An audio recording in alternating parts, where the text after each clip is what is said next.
For March the 3rd, 2023, we talk about Sons of the Forest, Call of Duty DMC, the Elden Ring DLC announcement, and much more. Welcome to Level 449.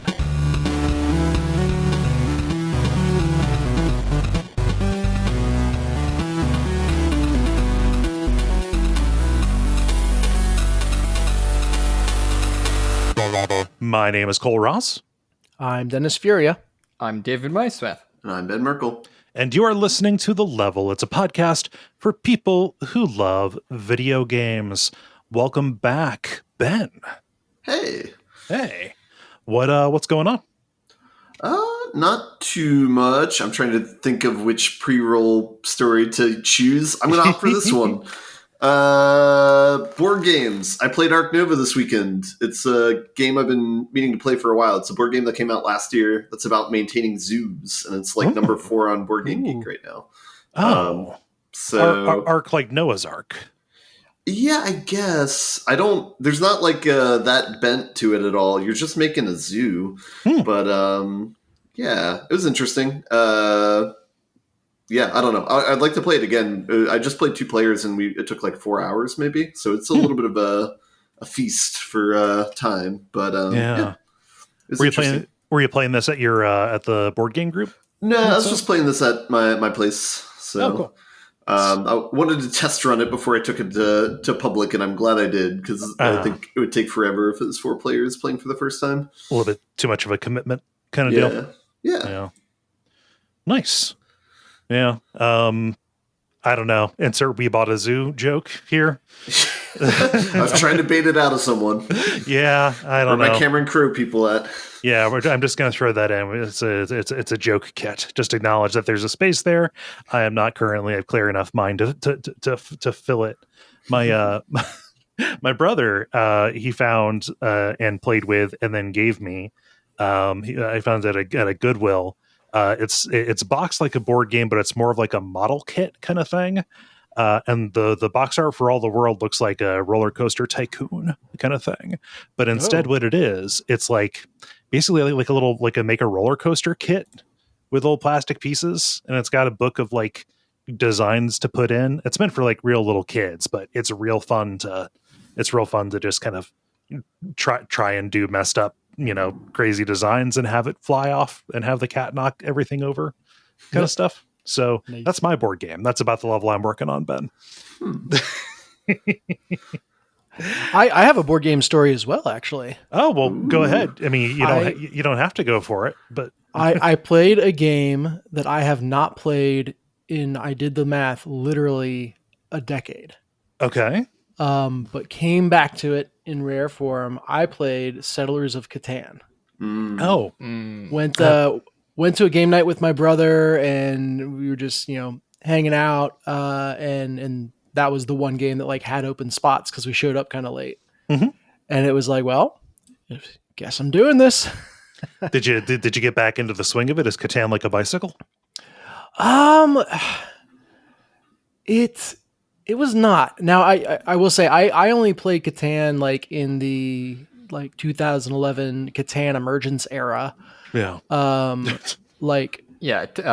CTE. Yes, of course. 2 or 3 times. CEE. CC. Yeah, CE. Yes. Yeah. CTEs. We're going to co-opt that. Anyway, I played it 2 or 3 times. Right towards the end of college, and it was enough to like kind of get the feel of it, but also not enough to really dig into it. It was also one of the first, and I think it was this way for a lot of people, first like modern board games that I played that wasn't Monopoly or Stratego or the like. Yeah. And so I think the interesting thing, I played the 6-person variant, and came very close to winning. I had 2 rounds where if I had just drawn a victory point from the I think they call it dev cards, development cards. If I had just drawn a victory point from there, I would have instantly won. But luck was not on my side. But I think I appreciated the game a lot more being as into board games now as I am. I appreciate it more now than I did back then, just because it's like, oh, okay, I can see not just a little bit more of like what's going on in this game, but then I can now see the DNA of this game touching all these different things, which is kind of fun. So it was a little bit walk down memory lane, a little bit just kind of history class, and a good time overall. So, Nice. You have anything? Anything not non-board game? What is that non-board game? Really called him out here. Yeah. No. I just realized we slid right into it. Yeah. What is one random fact? Oh, I got one for you. Barrett's learned a new word. I was carrying him and I like blew a raspberry on his cheek for some reason, I forget it. And he like puts his hand and he goes, "No, stop it. You're annoying." Oh. Well, I was like, oh boy. Yeah, he's got me pegged. Yeah, no. Oh man, that's rough. It's rough. It's rough when they turn on you, I guess. Yeah. It's now I gotta walk on eggshells around him, and I gotta get back in the graces of the cool kids. The cool kid. Yeah, there. So there. It's not only board games, but mostly board games. David, how about you? What board games have you been playing? I don't believe in board games. Ooh, No, bold choice. I think they are a tool of the woke in order to Teach us probability. teach us probability, which of course has a liberal bias. Anyways, no, I've been just doing some cooking. So continuing on with that, I'm now this week it is casserole. Okay. So the unexpected thing I have realized or learned is I'm trying to do more like vegetarian, vegan type stuff.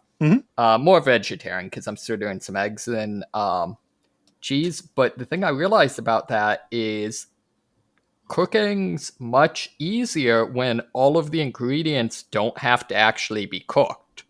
Like, all I have to make sure is that it gets hot enough to be, like, warm enough to eat. I don't have to worry about, like, oh, did I cook this chicken all the way through, or any of that sort of nonsense. You're more cooking for quality, not necessarily the safety.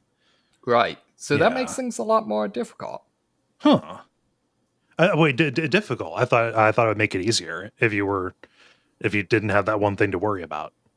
Oh, okay. So it's not so much like, okay, with chicken or something, you know that if you get it to 165 internally, it is good. As opposed to with other stuff, there are more marks for it to hit depending on what your intended outcome. Right. And it's also just like with a lot of this stuff, I'm just like putting in ingredients that I like and cooking it. And I can do that because I don't have to be like, oh, do I need to cook this at, 350 for, 20 minutes? It's just, I'm going to turn on the heat to not too high, but not too low, and leave it on the heat until it's warm enough. So, okay. So I'm enjoying it. And the, food's pretty good. Turns out if you just add jalapenos to things, they make everything taste good. I have found that. Yeah. I mean, you got to cut them up though. That's my problem with jalapenos. They're so small. Yeah. Yeah, you got to pay attention to how many seeds you leave in. Yeah. You don't want to, you don't want none, but you don't want all of them. Yeah. I got to say, David, I didn't understand that board game at all. Yeah, where are the victory points at? I have to say, my stance on board games, I do not... I am very much I want my board game to either be completely cooperative or just, like, highly combative. So, like, I do not understand, like, the Catans and the Tickets to Ride and stuff like that, where you're competing, but I can't just simply go and take the other person's sheep. Yeah, that's Euros that you're describing, by the way. It's like engine builder games. On my end, I finished up Chris's birthday gift, the huge Jenga set, and it was a success. He appreciated it, and I appreciate having that out of my garage. If I had it all to do over again, I wouldn't. But at least now you know that. Yes, yeah. Probably not that great of a project. I mean, like, really, it was once I figured out sanding, it was fine, but like February is not the time when you want to be finishing wood, is the thing. And just the oil that I chose to seal it didn't dry, and so it ended up being tacky. So I ended up like trying a bunch of different ways to solve that problem. No good. Just a very time consuming, but at least it was mistakes I can try not to make again in the future. And I'm happy to report that both of the cats got clean bills of health. Oh, good. Okay. Yeah. No, just last week I had mentioned my PSA: keep rubber bands away from your cats because if you eat them, they could die. Still don't know where that rubber band went, but I took that all as a sign that I should probably get a vet schedule checkup kind of thing. Weirdly enough, Greta was more of a problem at the vet than Dottie. Wow. For anybody just tuning in, I've got 2 cats. I've got one super chill. I want to say older. I mean, like she's 5 years old, but she is the older of the 2. Super chill, super personable, just whatever. Turned into a complete anxious wreck. She was this close if we didn't like move to a different room with a more complete door on it. Ooh. Because most of them had like it only went up about like to the waist because it was for like dogs or whatever. She was this close to turning into Harrison Ford the Fugitive. And then Dottie, unfortunately, she's the one who's a real brat, and she will like play fight and hiss at you and run away and stuff, just trying to get you to chase her. She was so scared that she was just frozen, just completely frozen. Like, yeah, which was sad to see her acting so against character. But yeah, but they were both. She'd heard they can only see motion. So. But they're both home. They're both happy. They're both healthy. So that's good.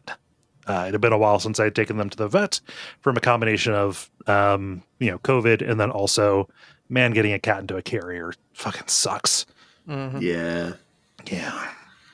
Oh, well. But I want to talk about video games. And I think to do that, we need to do the regular kind of show, what with the grind, the multiplayer, and the end boss. And why don't we get started with... The grind, where we talk about the games we have been playing over the past period of time or so. Ben, you've been away the longest, so I'll throw to you. Yeah, I got 1 to 2 to talk about, so we'll see if one of them counts. But the first one that definitely counts is I've been playing Kirby and the Forgotten Land. Ooh. This is a game that was purchased by one person in our friend group and has been slowly passed around, and I think I was the 3rd person on the list, so... Okay. I'm making my way through it now. For anyone who's not familiar, this is the Kirby game that was like heavily advertised where you can just eat random shit and then it changes the game mechanics. It's like you can eat a car, you can eat a pirated movie. In an ill-devised that was a good joke. I like that. In an ill-advised decision, they decided to call it mouthful mode. They do indeed, and they advertise that every time you come across one of those objects. Wait, so. Did you say mouth FOMO? Because that's an amazing name. No, mouthful mode. Oh, I like mouth FOMO though. Yeah. See, David heard you perfectly well. He just wanted to make you say it as many times as possible. Okay. Yeah. So basically, what it comes down to is this is basically like the hat in Mario Odyssey, where it's like, oh, hey, there's this random thing that's really big. You have that power now if you interact with it. So you can become a vending machine and shoot cans at people. You can become a block of stairs and just fall on people. I did not remember that from Super Mario Odyssey. There's a weird PSA where you can become like a stack of drawers against a wall and you can tip over. So it's like, okay, that's cool. IKEA is the true killer. Yeah. So categorically, talk to Romania. So it's It's kind of interesting. I made my way through the first world of it, so I probably put maybe like 2 to 3 hours into it, so it's not too long. It's very much out of like the Nintendo playbook. The first world is like your pleasant green grass like themed world. It's all a lot of like tunnel and like mall levels within that theming in the world map. You have a boss fight at the end of it, and you kind of get like an early demo of like some of the different powers that you can have. After the end of the boss fight, you're taken to like a home base like hub world that you have, where you can kind of unlock new features and you can upgrade the abilities that you get when you eat these random enemies.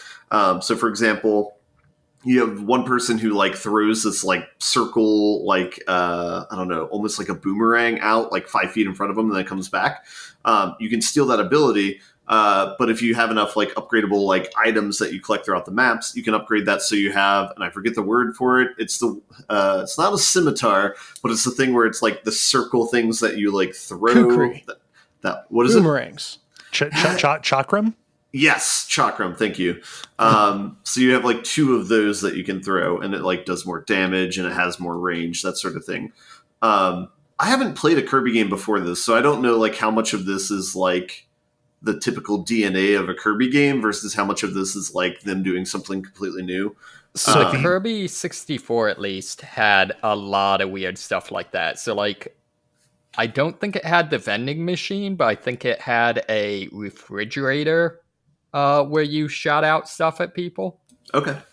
Yeah, it's like the mouthful mode thing is new. It being in full 3D is new. Most Kirby games end up being like 2D, and the power upgrading is a new thing where you can kind of go back to a home base, your little town with your Waddle Dees and stuff. Yeah, that's actually the thing that kind of piqued my interest in the game, because I was kind of like so on it after the first world. Like comparing it to like Mario Odyssey, which I think is a fair comparison because they're doing a lot of the same thing, as far as it being open world where you get these random powers like as you interact with it. This feels like Mario Odyssey is like a game that has a kid's skin on it, but it's probably more aimed for adults. That's in the rather ominous. Well, yeah. All right, sorry. A kid's theming on it is probably a better way to phrase that. That's less Silence of the Lambs.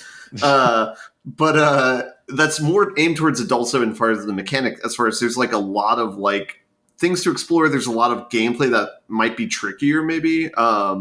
Whereas like Kirby feels more like on the Yoshi end of the spectrum, where it's like it feels just kind of like a kid's game. It feels really hard to like die.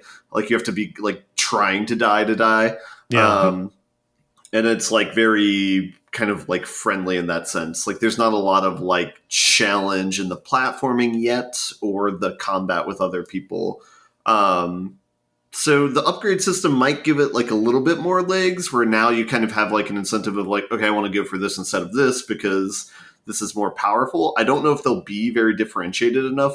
Like in general, the abilities you get from enemies, the non-mouthful ones, like just the small power-ups or whatever, they feel very samey. Like for example, one is you shoot a fire burst in front of you. Another one is you shoot an ice thing in front of you. And then the one that I mentioned before, you throw this boomerang in front of you. Those are all doing the same thing. It's just like a slightly different skin. So hopefully if those become more differentiated as you upgrade them, then maybe that might have some more like meaningful gameplay.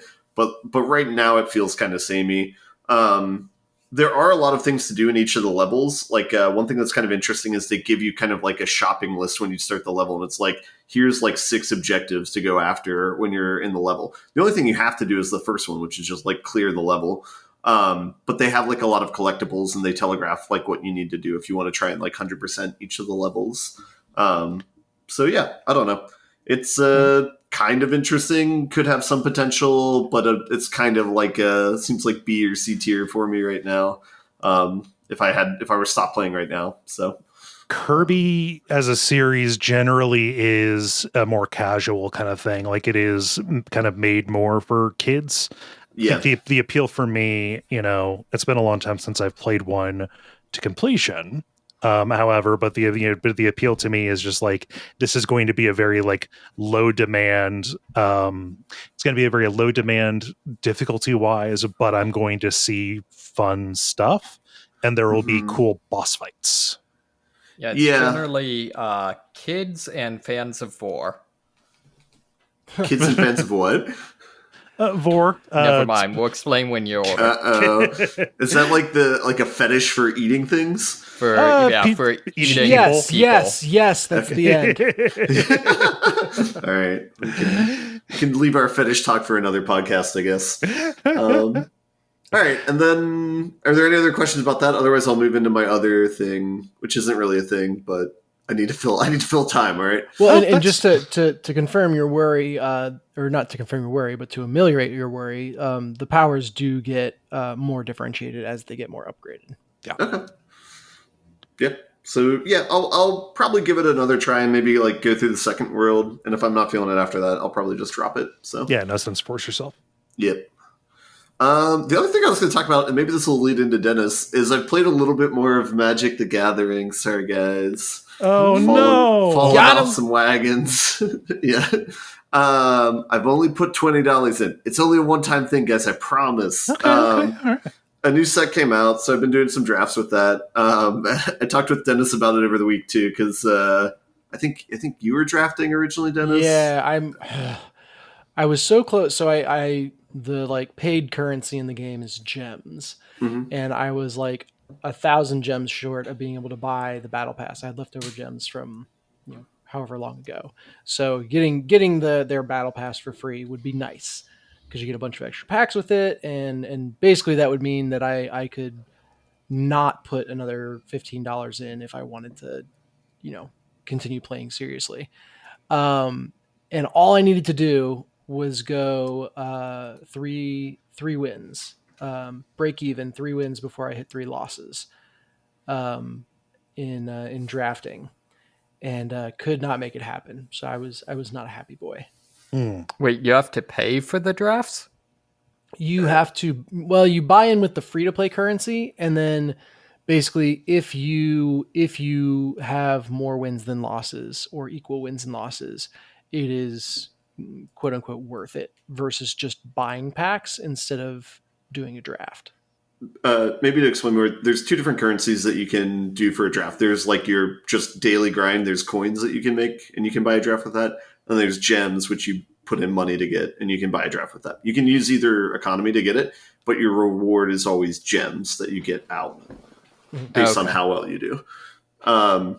I was just going to talk about the set a little bit, just because I thought it was mildly interesting. It's like a Phyrexian themed set, which is something they've done in the past, but it's kind of in line with things like Returnal or Alien in terms of like this weird Geigerin like horror type stuff, where it's like a lot of like people like killing their bodies to be a part of this large hive mind race. And it's like, I don't know. So it's like the art style is like really interesting and kind of cool. If you like Scorn, you'll like this. Yeah. As far as the gameplay goes, the set's kind of ass. Like it's like hyper aggressive set, and a lot of just like, well, I guess you win because you went first, or I guess you win because you played this card, sort of mechanics. So I don't know. Depending upon what type of player you are, you might like that or you might not. I'll tell you what, though, in my bitterness about not being able to win the battle pass, I've gone back to just playing my old soldiers deck. Was it Azorius is white blue? Is that right?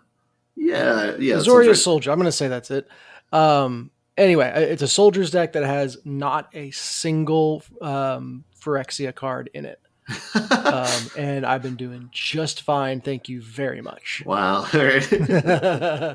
So as you know, all the gimmicks and crazy things, turns out if you just have a solid deck that plays a creature on curve every turn, you can still win out a lot of the time.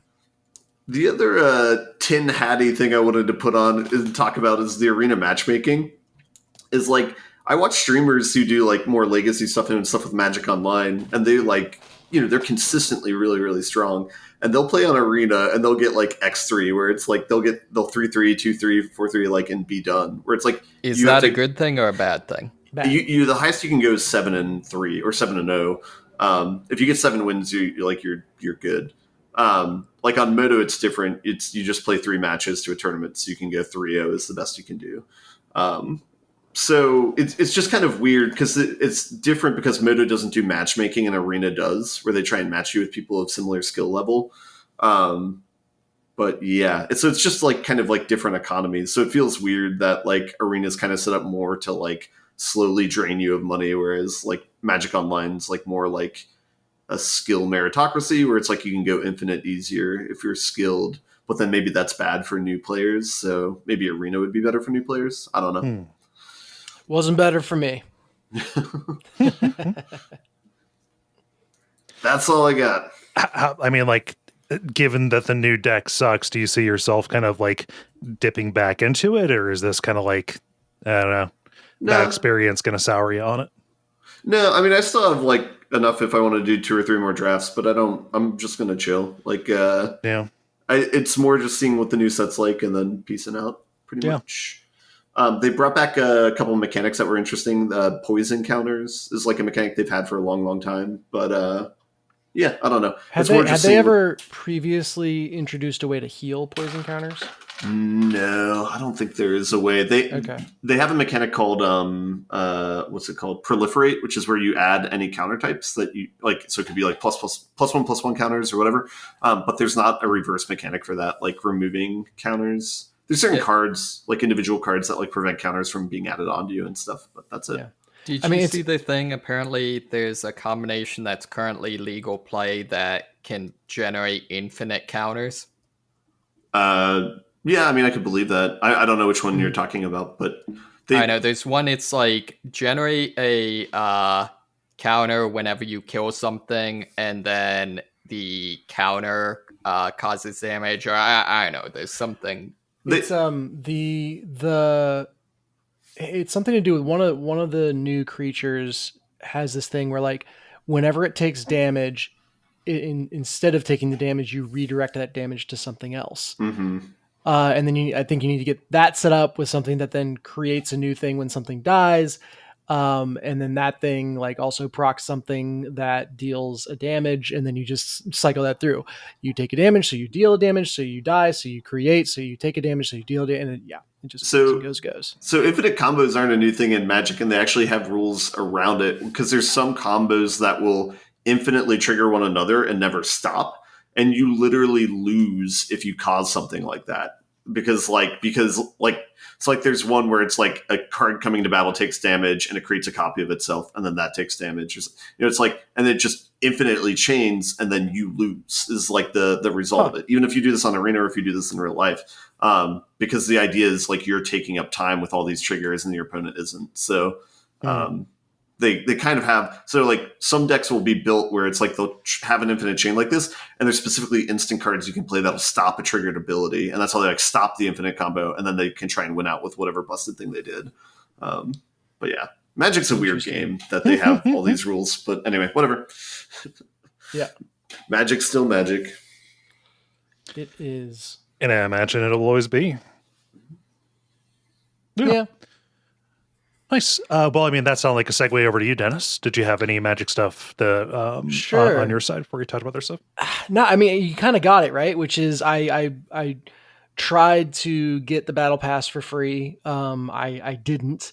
And so in grumpiness and refusing to pay, because I have a really warped idea of what's acceptable to pay on a phone,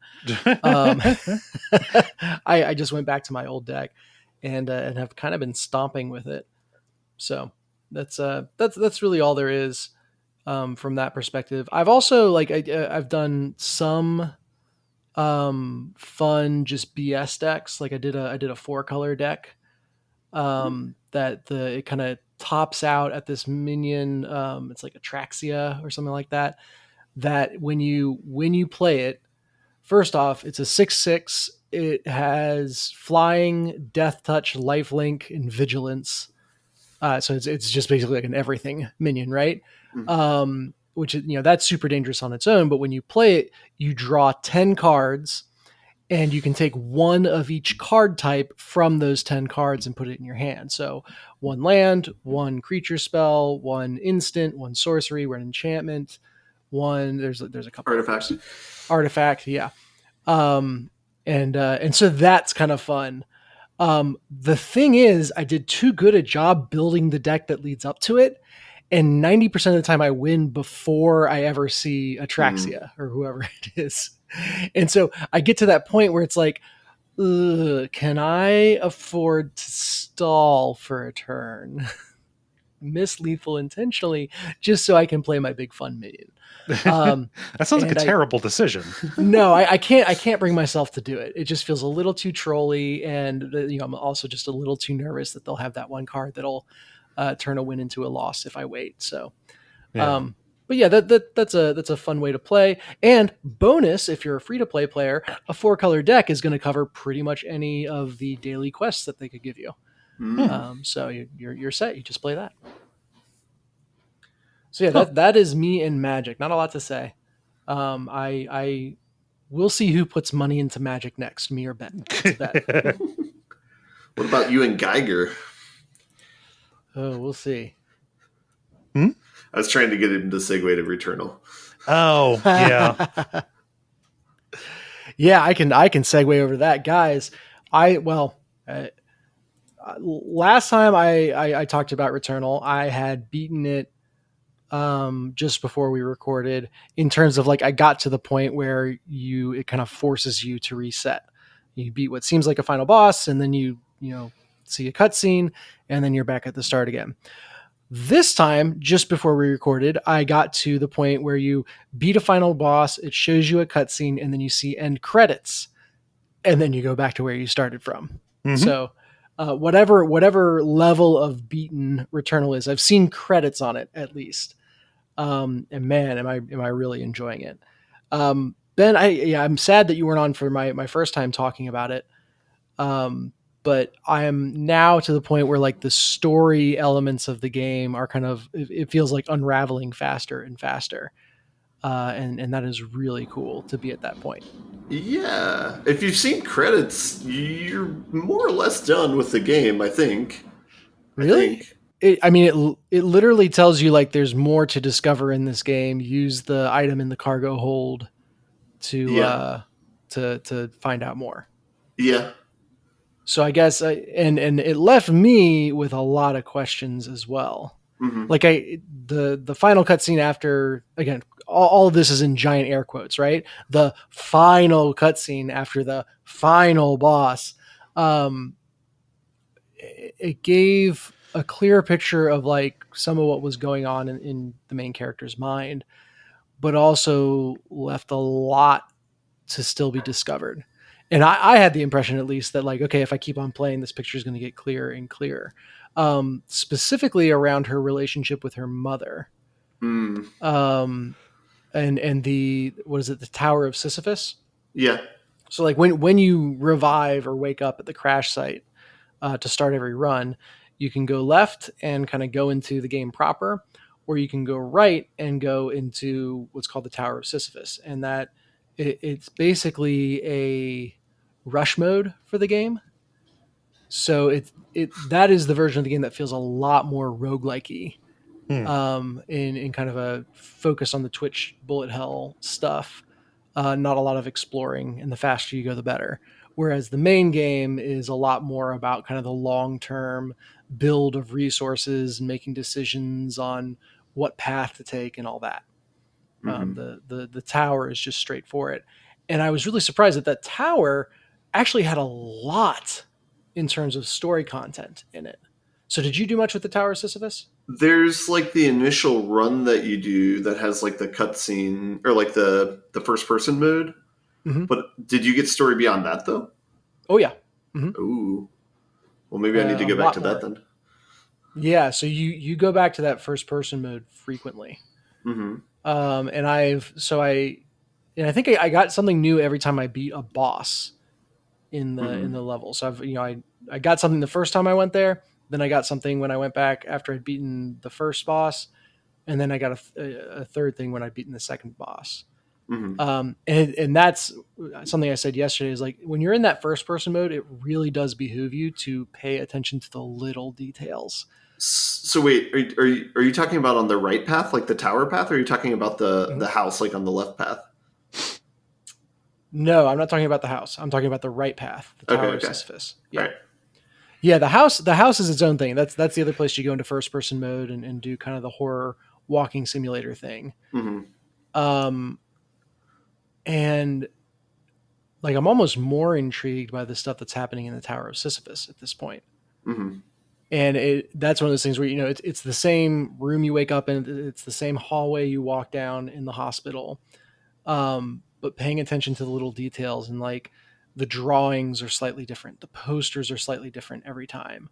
Reading like even like the magazines that are in the rack, that's on a wall in the background, like looking at that, noticing that there's coins on a payphone booth, like causes a voice line that's interesting, and like it's all just really, really well thought out, and nothing is placed without intention. Yeah. I watch I think the developers comment on like a speed run of the game, but one thing I was surprised by is they talked about how all the narrative stuff is like opt in, like they didn't want to like force it upon anyone. So it's like you can stop at the house if you want to, or you can do like the Tower of Sisyphus if you want to, but you don't have to if you don't want to. Yeah, that's so interesting to me because part of the left path, so the main game path, like I said, is unlocking items and making decisions about how to build your character, what paths to take. And every time you go into that house, when you come out, there's a new item that's now added to the pool of things you can discover. Mm-hmm. And so that, to my mind, it is definitely not opt-in because some of the most powerful items that you can get come from going through the house. So. Mm-hmm. I mean, I obviously that was their goal in principle, was to make it all skippable. But anyone who's like, hey, I just want to do good at the game, I would be like, well, make sure you go through the house at least enough to unlock this item and this item and this item. Yeah.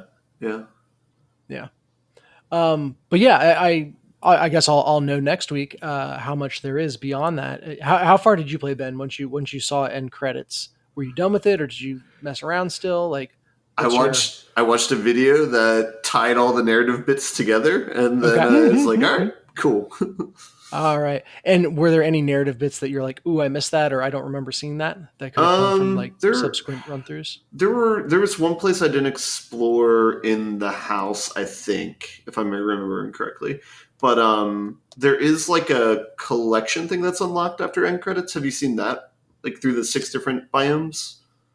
Maybe. I know that I've seen the like memory matrix that's on one of the pause screens where it kind of shows you an abstract representation of like a grid being filled in, and it's only partially filled in, and gets more and more filled in the more that you discover. Okay. So there's like a collectible that's added in each biome after you beat the game proper. That gives you a little bit more content. So I did 5-6 of that, I think, and then I just watched a video because I'm like, I don't want to do another run. Okay, no, that's fair.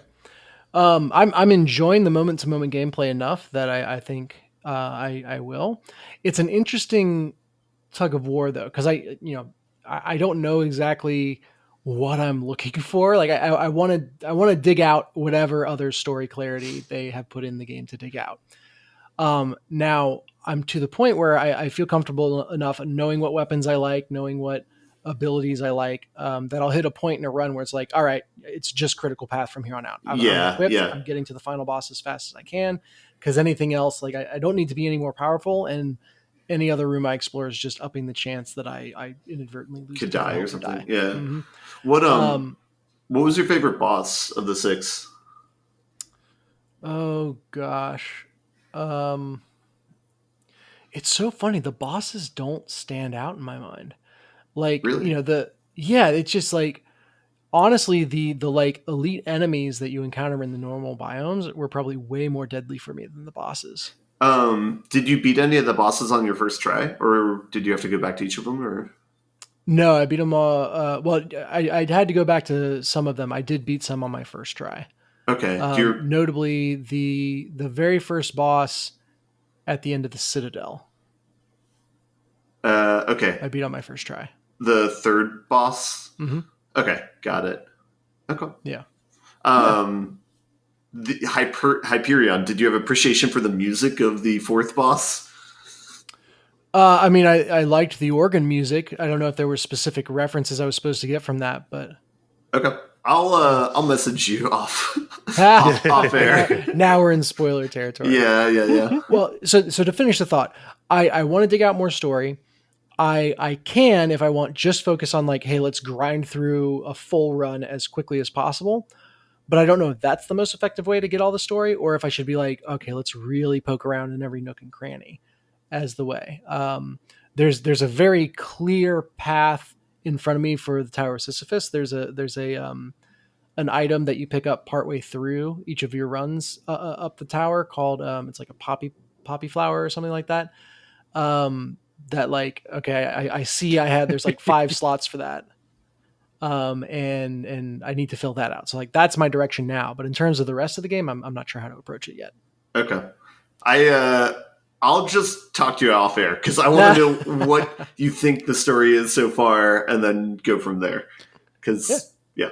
It is very funny that you pick up a poppy flower in the Tower of Sisyphus. Just the symbolism game that this is on. Like, just walks in with a sledgehammer. Ha ha! Yep. So yeah, it's good stuff, and I'm enjoying it. Nice. You're the only. I've not heard many other people kind of talk about Returnal from a like story forward kind of perspective. That's crazy to me. That's absolutely crazy because it is really well done, and it is one of those games where I find myself just sitting and thinking about it. Like, okay, what do I know about this? What does that seem to be like? Like, how does this all fit together? And again, I feel like I've got a beat on it, but also there's a lot of gaps that my current theory doesn't cover. Yeah. And it's like some movies you watch. Sometimes it's just that is not filled in, right? Mm-hmm. And sometimes it's better if it's not. But I feel like there's just 1 or 2 more beats I want to get to for catharsis, and then I'm okay with most of it still being as nebulous as it is. It is incredibly brave of them to tell the story in like such a non-linear fashion the way they did in the game, and just trust that people would still enjoy it. Yeah. Well, and what I love is that it is a very personal, small story set inside a literal galaxy exploring, sci-fi setting. And that's always been true when something does sci-fi really well, is that there's a small human story at the center of it that has all these cool trappings around it. But that said, like some of the things that the trappings around it gesture at are like, wait, I need to sit and think about this for a while. So, enjoying Returnal from a story perspective for sure. Nice. Yeah. A rarity. I played a mobile game all the way through. Oh, you finished Sping? I did. I finished Sping. And well, at least I finished the classic mode. There's like 288 levels or something like that. And that was really, really fun. I started now breaking into the levels that are time attack levels. So, the base game is just grappling hook the game. And, it'll always have you swing in a circle and then you let go at the point you want to fly off. And it does a lot of fun, interesting things with gravity and moving platforms and all sorts of different little gizmos in the levels as you're trying to collect all the dots before you hit the exit. But it's always been kind of at your leisure, right? There's no timer. The time attack mode now, you have to collect all of the dots to get a perfect score, but you also have to do it in under a certain amount of time. And the longer you take, the more points are deducted. And so these levels are a little bit more linear. A lot of the classic mode levels felt like, okay, I could kind of experiment or mess around, try something, or there might be multiple ways. In the time attack mode, there's one clear path that you're trying to execute. And it's there's still a little bit of puzzling in terms of like, okay, is there a way I can fall to this grappling point that I don't need to swing around more than once before I let go? Mhm. We're like, oh, if I come at it from a left to right angle, that then means I'm kind of flinging off underhanded instead of overhanded, which means I can get over this obstacle or, whatever. Yeah. So yeah, but highly recommend little mobile game that has brought me a lot of joy. I've played some of that, like not enough to say like I played it for the show. I probably like cleared 2-3 boards, groups of levels or whatever.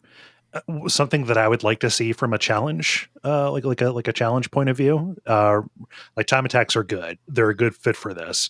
I like what would be cool would be okay. Clear this stage with only this number of grapples. Like if your grapples that's cool. had like a limited use. Yes. Because like I would find myself like, oh dang, I blasted off at the wrong angle. Let me go ahead and grab back again and then like reset. Yeah, and it's generous that generally if you let go and realize you're on the wrong trajectory, you can just latch to your original point again if you're quick enough. Yeah, you can do it doesn't count. I only have my hand off the chess piece for like 2 seconds. Yep. Yeah.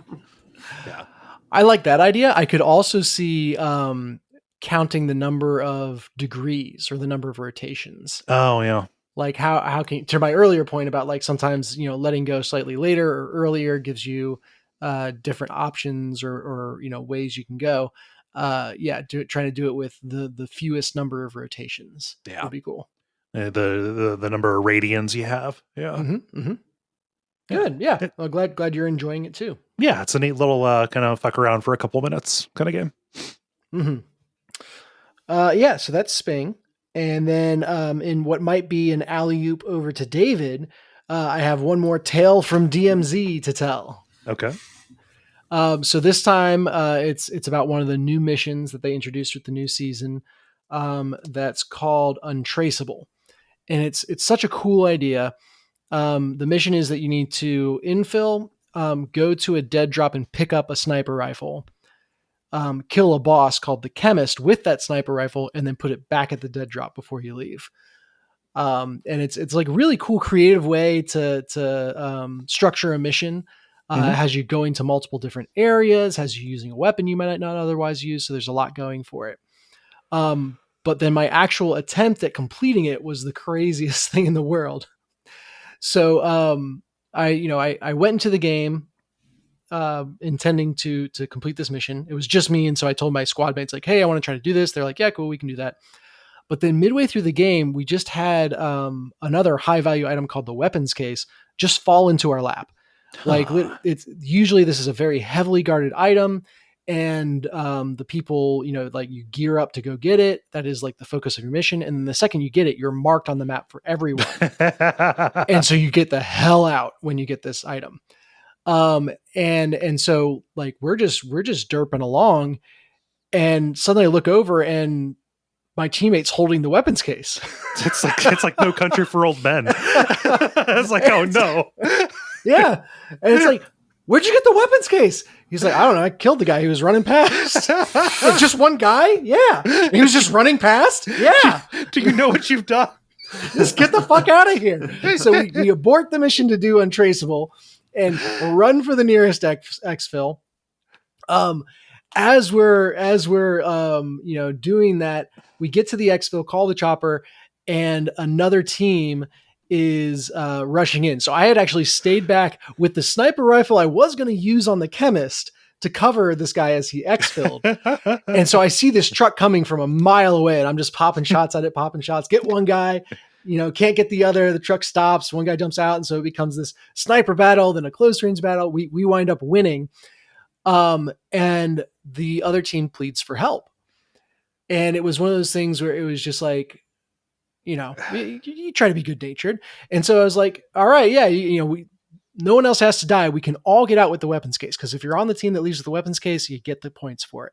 Okay. No matter like how much effort you put into it. Clearly, these were the people who were just firing at you. Just charged us. Yeah. Okay. So what wound up happening is I downed one while they were driving in, got a second guy, and then kind of came up on him and said, hey, no one else needs to die. Join our team. We can all get out with the weapons case. Oh boy. And that's what they did. Okay. And so they all join up. And so the the exfil story chopper isn't ending quickly enough. I know something terrible is going to happen. No. Okay. This is the beautiful thing. I will spoil it. No, there's good things that happen in online games sometimes. So the chopper's about to take off, and I'm discussing with my original team, like, hey, should I stay and try to still go get the chemist, or should I leave? And a guy on the team that charged us is like, oh, I have that mission too. Here, add me as a friend. We'll go in together and get him. So that's what we did. The next drop, this guy who I just fought with, added to my team, is now on my squad for another drop. We jump in together and get our sniper rifles, go to kill the chemist, but there's another team there trying to kill the chemist. And so now there's like a Smokin Aces situation where like we're fighting each other trying to kill the chemist. We can't have a Smoking Aces. God damn it. And so we, I get the kill on the chemist, and we're like, go, just turn around and run from this other team.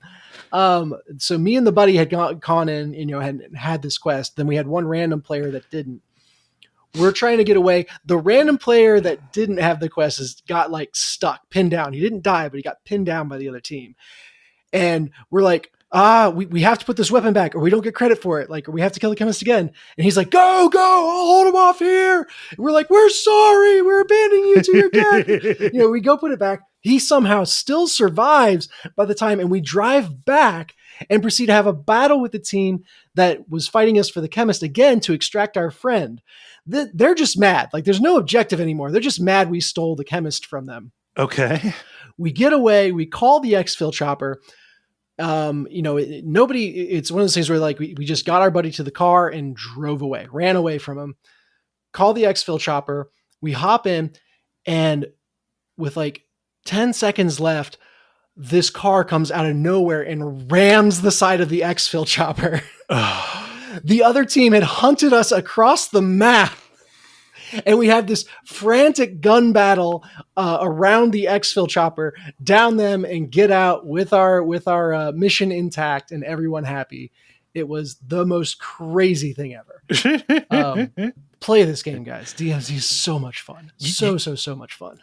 You said there are good things that happen in online games. People help each other. You guys were the jerks in that situation.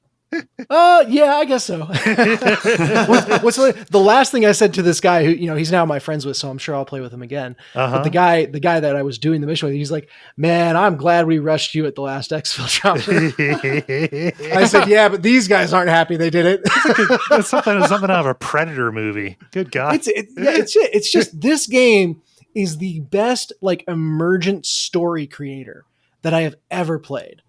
Yeah. To the point where like when I hop on with my like normal group for it, it's three of us that all live in the same neighborhood. The first thing we do is like debrief each other, like I just did for you guys, on all the crazy stuff we've done when we weren't playing together. It's so funny. And it'd be like, oh dude, you should have been on last night. We did XYZ and teamed up with this guy who blah, blah. It just, yeah. I mean, none of this is scripted. None of it is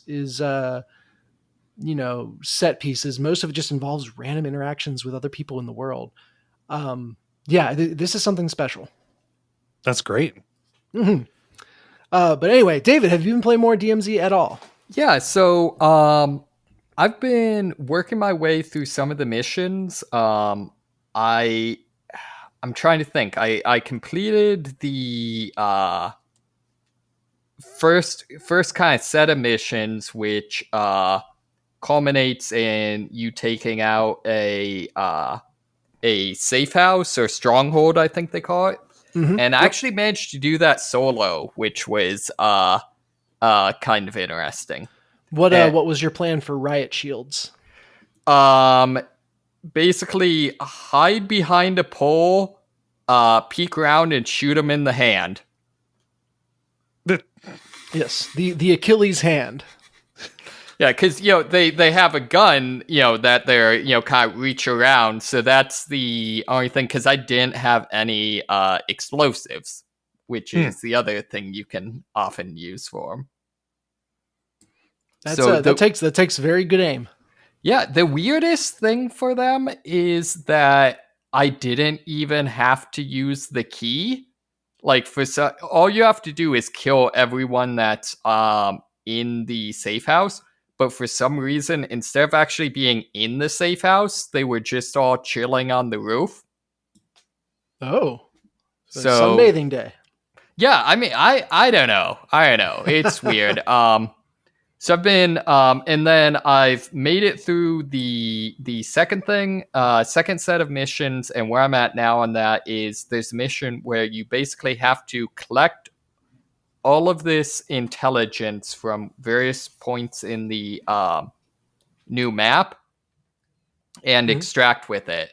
And most notably, one of the places you need to get the intelligence is like right in the middle of the most dangerous part of the map. Yeah, observatory, right? The waterways, actually. Oh, okay. I might not be thinking about the right mission then. So I think there's also one from the observatory. Is that the underwater one? So the observatory is on the big map, and it's like up on the mountain. Waterways is on Ashika Island, the small map. Yeah, this is the Ashika Island. Yeah. Okay. Yeah, that is an incredibly dangerous area. Yeah. So, but the reason I want to do it is it gets you a new weapon blueprint. So basically, a new weapon skin. So that is kind of my thing I'm experimenting with now. I do have to say the balance is still really weird in this game. Like, they still have massively upped, at least from what I can see, the number of enemies and, how aggressive they are. Yeah, it's funny you talk about playing solo, and you're not in the minority there. Like, there are a ton of people that play solo, and it's essentially challenge mode, because I feel like the game is very much designed around getting downed and needing to revive people who have gotten downed. Yeah, I think the biggest problem with it, and actually I've debated swearing it off because my social anxiety makes it difficult to play with pickup groups. And honestly, the game actually isn't very fun solo. And the biggest thing is just solo play is very dependent on what gear you go in with. So, or happen to find. So, finding revives, self revives is really important, and having 3-play armor sets is really important. Mm-hmm. The other just annoying thing is it's very difficult to deal with other players when you're solo.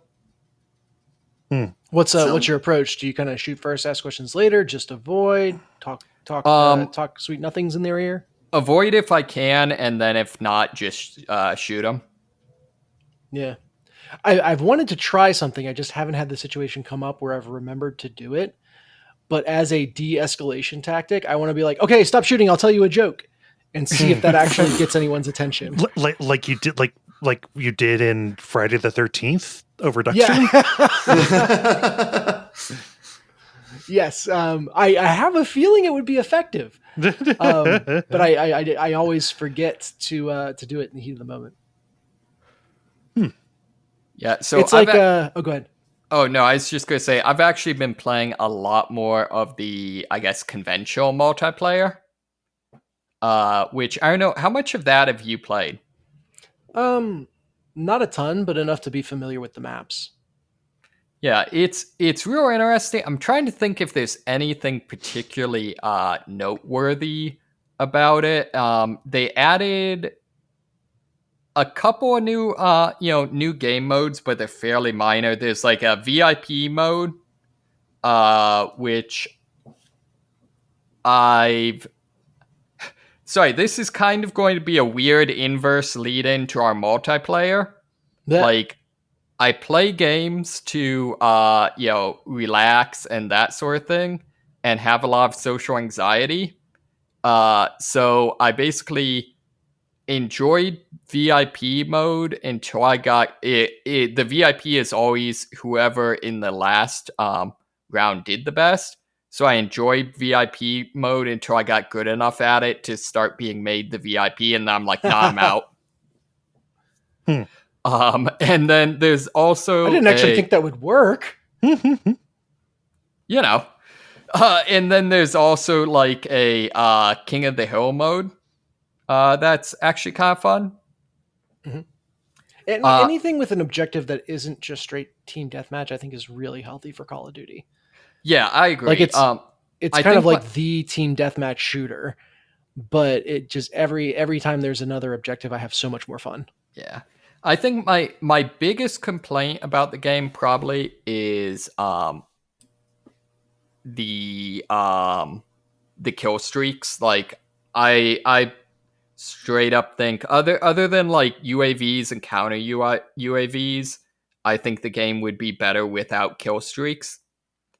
Because what you often have is basically in objective game modes, one team plays the objective, and then the other team just tries to bank up kill streaks and then use them all at the last minute to win.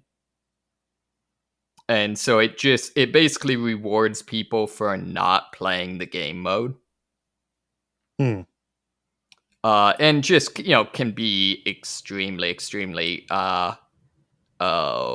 frustrating because, when you just have, airstrike after airstrike after airstrike or, things like that. Yeah, it can snowball in an annoying way.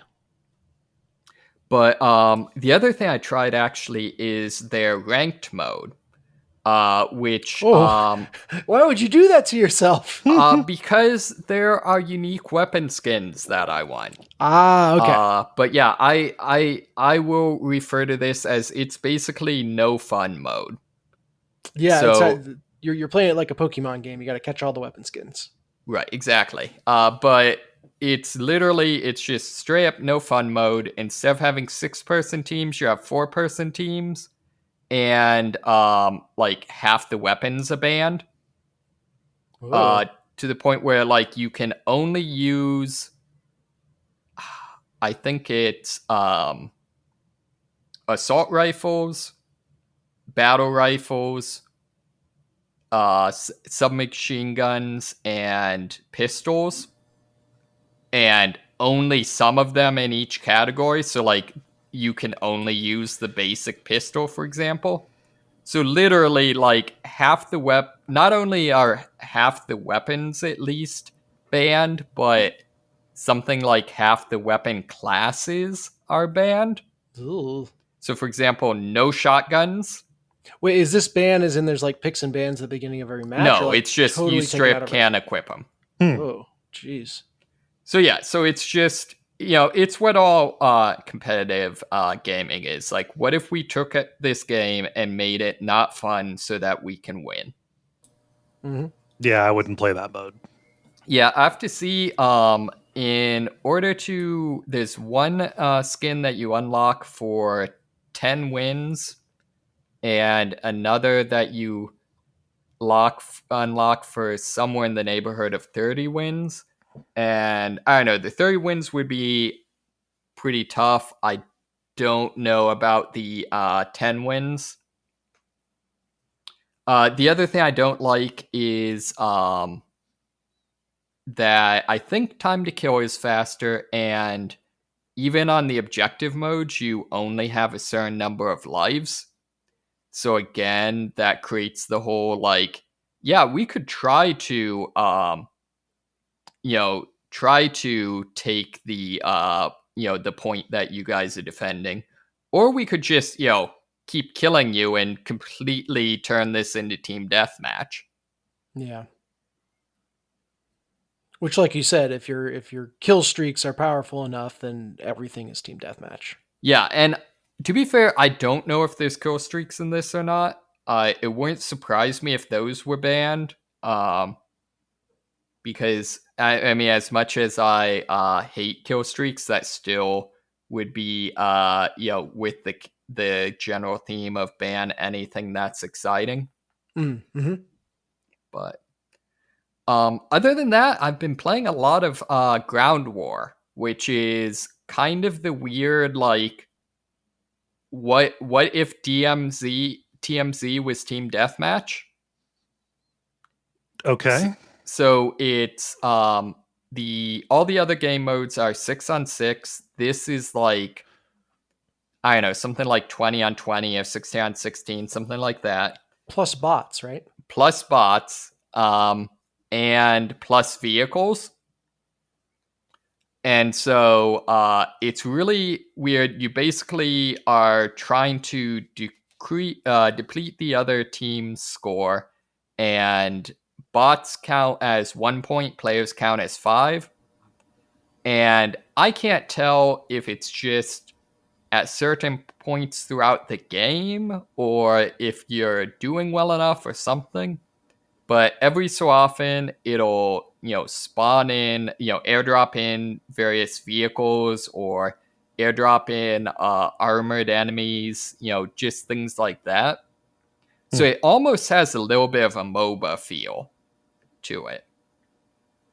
But, it's a lot of fun. It's has a lot of the fun, more, large scale game feeling of DMZ without the without it being as high stakes. There's also just some funny stuff, like a lot of the vehicles, most of them don't have guns, or a lot of them don't at least, and so it's straight up just running people over. Oh yeah, like old Halo times. Yeah, and like, like if you look at like a battlefield, yes, you can do that, but it's not actually an effective strategy. Where in this, it's definitely an effective strategy, which is just kind of funny. The one thing I do resent is that only the bots get to airdrop in. You just kind of spawn, whereas bots actually parachute in. And it's like, dude, I want to parachute in. You should try Resurgence, which sounds a lot like Ground War. How many fucking modes does this game have? There's too many modes. Oh yeah, there's also each season has new modes. So this season they added Grind, which is like a basically kill people, take their dog tags, drop them off. And anyway, sorry, that's a whole nother tangent. Yeah, Resurgence looks pretty cool. Resurgence is straight up Battlefield. Yeah, and there's Halo drops, or Halo drops, high altitude, low opening. Yes. So, Dennis, what is your stance on lasers, laser sights? Oh, do you mean the lasers on the side, or are you thinking of a specific site? Yeah, like the lasers on the side, because they give you stat boosts, make your gun more accurate, that sort of thing. Mm-hmm. But they also, like, your opponent can see a laser coming. Yeah, I like them. I usually choose the ones that are only active when you're aiming down the sights. Nice.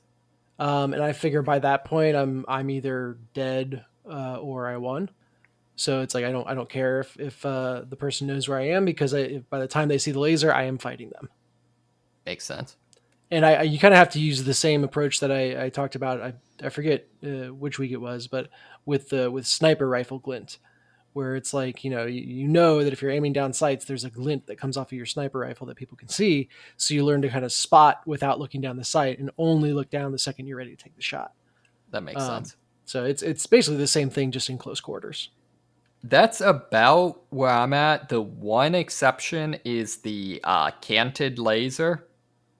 Okay, which one is that? So that's the one where basically if you equip it, you can't equip a sight. And so instead, it's called the canted laser because if you, instead of... Because you can't equip a light? Because you can't ID it? You're horrible. No, instead of using iron sights when you have it equipped, you kind of turn your gun sideways and literally just aim with the laser dot. Oh, I haven't tried that. But its big thing is it dramatically increases the speed to which your sights come up, Okay. but it's always on. Interesting. And yeah, that that's a tough one. There's a bunch of weird interactions. One of the dumbest things in the game is aiming down sights with a shotgun actually makes the pellets spread less, which makes no sense. That's how that works. Yeah, makes absolutely no sense. That's like if you equip the skin with flames on your car, you drive faster. Exactly. Just science. Yeah. I am interested to see, because some of these weapons, it seems like you can get, like, I'm interested to see what is the difference between, say, the bolt action or even the semi-automatic marksman rifle versus the shotgun with slugs. Like, it seems like those both get to kind of the same, same end. Mm-hmm. Mm-hmm.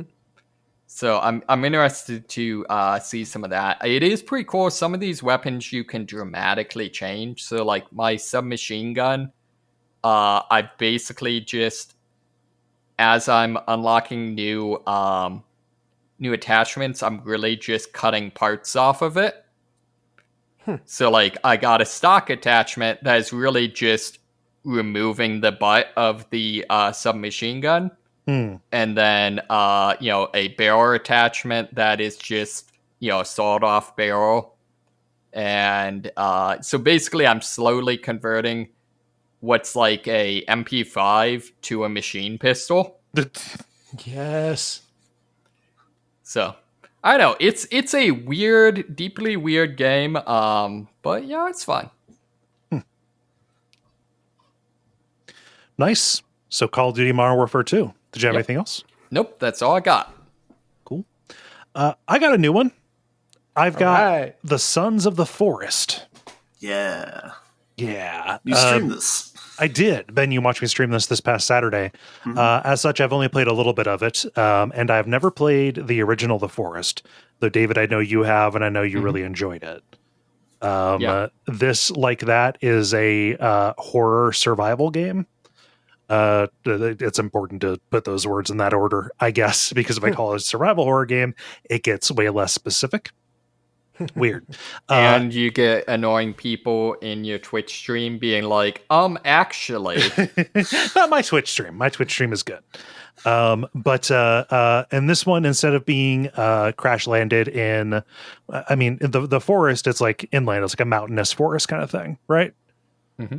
Yeah, and this one you're on an island. You're crashed on an island. No, I'm sorry. The previous one, was an island. Yeah. Oh, okay. This one you're crashed on like what is kind of explicitly kind of a tropical island, it seems. Oh, okay. The previous one was in Canada. So. Yeah. This one, it's an island full of, well, it's hard to tell. There's nothing horrific in Canada. It's all too nice. You've never been to a hockey game.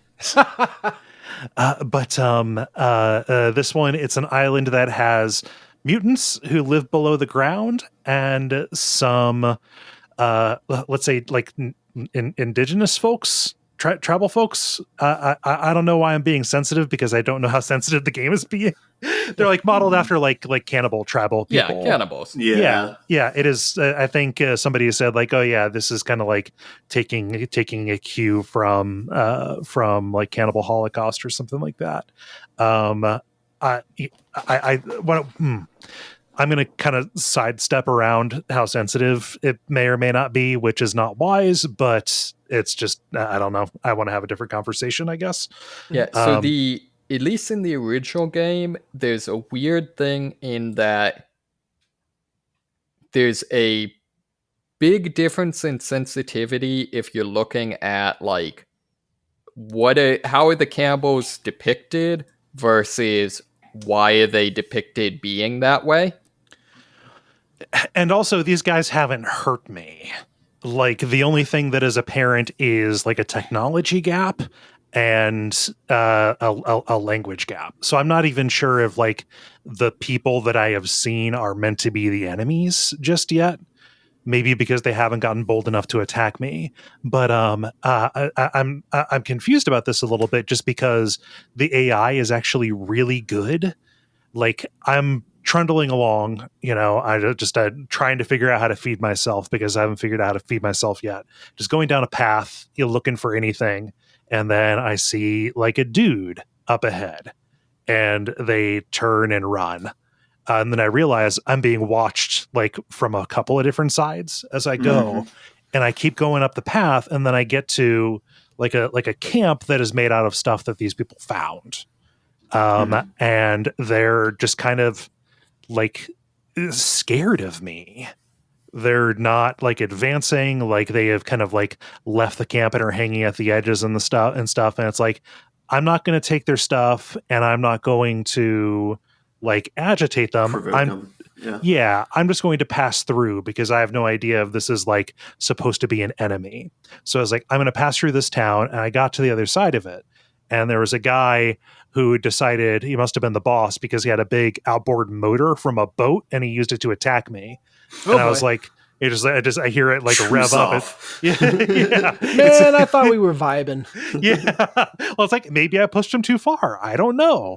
But like the fact that they didn't just straight up attack, but were like keeping distance, keeping out of arm's length and then just trying to figure me out as I was trying to figure them out was a really cool kind of moment. I think in the first one, it's like they would watch you in the daylight, but then at night they would come and try and like attack you in some way. So it was actually it was actually pretty similar to this in the first one. Oh, huh. Okay. Yeah. Well, what also complicates this is that there's not really like anything physically crazy about them. Like I've seen them described as mutants, and I don't know what the story is behind the enemies in this, but like I went into a cave because somebody in the chat told me like, hey, caves are dangerous, but they have important stuff. And down there are like fully the descented, like Wendigo people, like fully mutated kind of people with like weird fucked up mouths and stuff. And one guy who's basically like the gaping dragon from Dark Souls. But as a dude, like his whole torso is rib cage that is opened into a mouth. Yeah, so like there's those folks up top, and then there are like the actual like zombie kind of guys down below, and I've not like been around enough nights to actually figure out like what is going to be the primary threat to me. I'm gonna guess that the insides come out. Yeah, not just his insides out of his rib cage, but the people inside come out at night. Yeah. David, I remember when you talking about when you were talking about this, you mentioned like how dark it is. Yes. This is one of the few games I can think of that doesn't do the day for night. Like we're just going to kind of dim things and then put a blue filter over everything. Like they're not afraid to make it just actual. There is no light here. Nighttime is, stars maybe, but you cannot see. And that is a very strange change of pace when you're used to any kind of affordance. And when you're stuck far away from camp and all you have is your little lighter thing to get you back, it's a real tense kind of moment, even if nothing is actively hunting you in those first few days. Yeah, they also, at least in the first game, they do a really good job of modeling. Like if you're in a cave or something and are using your lighter, the thing where like you don't have any peripheral vision and you can see the area that's lit better, but you can see everything outside of that radius worse. Oh, that's great. Yeah. Speaking of light in the caves, so in the like near the crash site where you roll up, you find a bunch of flares. Ben, were you there for this when this happened? I don't think I saw that part. No. Yeah. So I had flares, and I was encountering. It was the descent. Here are these cave people, troglodytes. So I'm thinking, okay, they're living underground. They're not used to seeing the light. I'm going to throw flares. So I grab my flares. And I press the throw button. Turns out you have to light a flare. So I just throw this unlit flare at them like a fucking hot dog. And so Like, all right, dude, your rock sucks. And then like, okay, well, then that's data. I had no way I had no way to know that was going to the thing. I see the prompt to light it, and I light it, and then I throw it, and it does nothing. It really can literally just now they can see you. yeah. It just like it literally just it does like a cool flickering light effect, so it turns it into a dance murder party as opposed to just a murder party. Oh gosh, but I haven't talked about the main thing here, which is Kelvin. Like the measure of temperature? Well, no, it's the name of a man. So you show up, you're in a helicopter crash, and you wake up on a beach surrounded by a bunch of debris, and there's just a writhing man next to you. And then you interact with him, and you kind of pick him up, and he's got like blood coming out of his ears, and his eyes are all like rolled back in his head, and you just like flash your lighter in his face, and then the blood goes away and his eyes roll down, and suddenly he is your mute adult son who will do things for you. He's like an AI helper, but he is mute or nonverbal, let's say. And you walk up to him and you can issue him simple commands like get fish and bring them to me. Like it's assembled, get blank and blank blank. And those commands are issued. Your guy writes them down on a piece of paper and just sticks it to his chest, and then he goes and does it. So cool, dude. I think this would make much more sense if you played the first game. It makes no sense now. Yeah, it's I'm assuming so. The first game, your overall goal is to find your son. So like the cannibals at the start of the game, first game, take your son, mm-hmm. and ultimately, depending on, there's two endings, and in general, things go way off the rails once you figure out what's going on.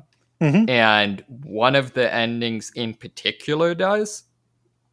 And there's a good chance this is the continuation of that ending, which kind of justifies why things will be the way that is. It justifies why I have an adult man homunculus who does my bidding. Yes. It was foretold.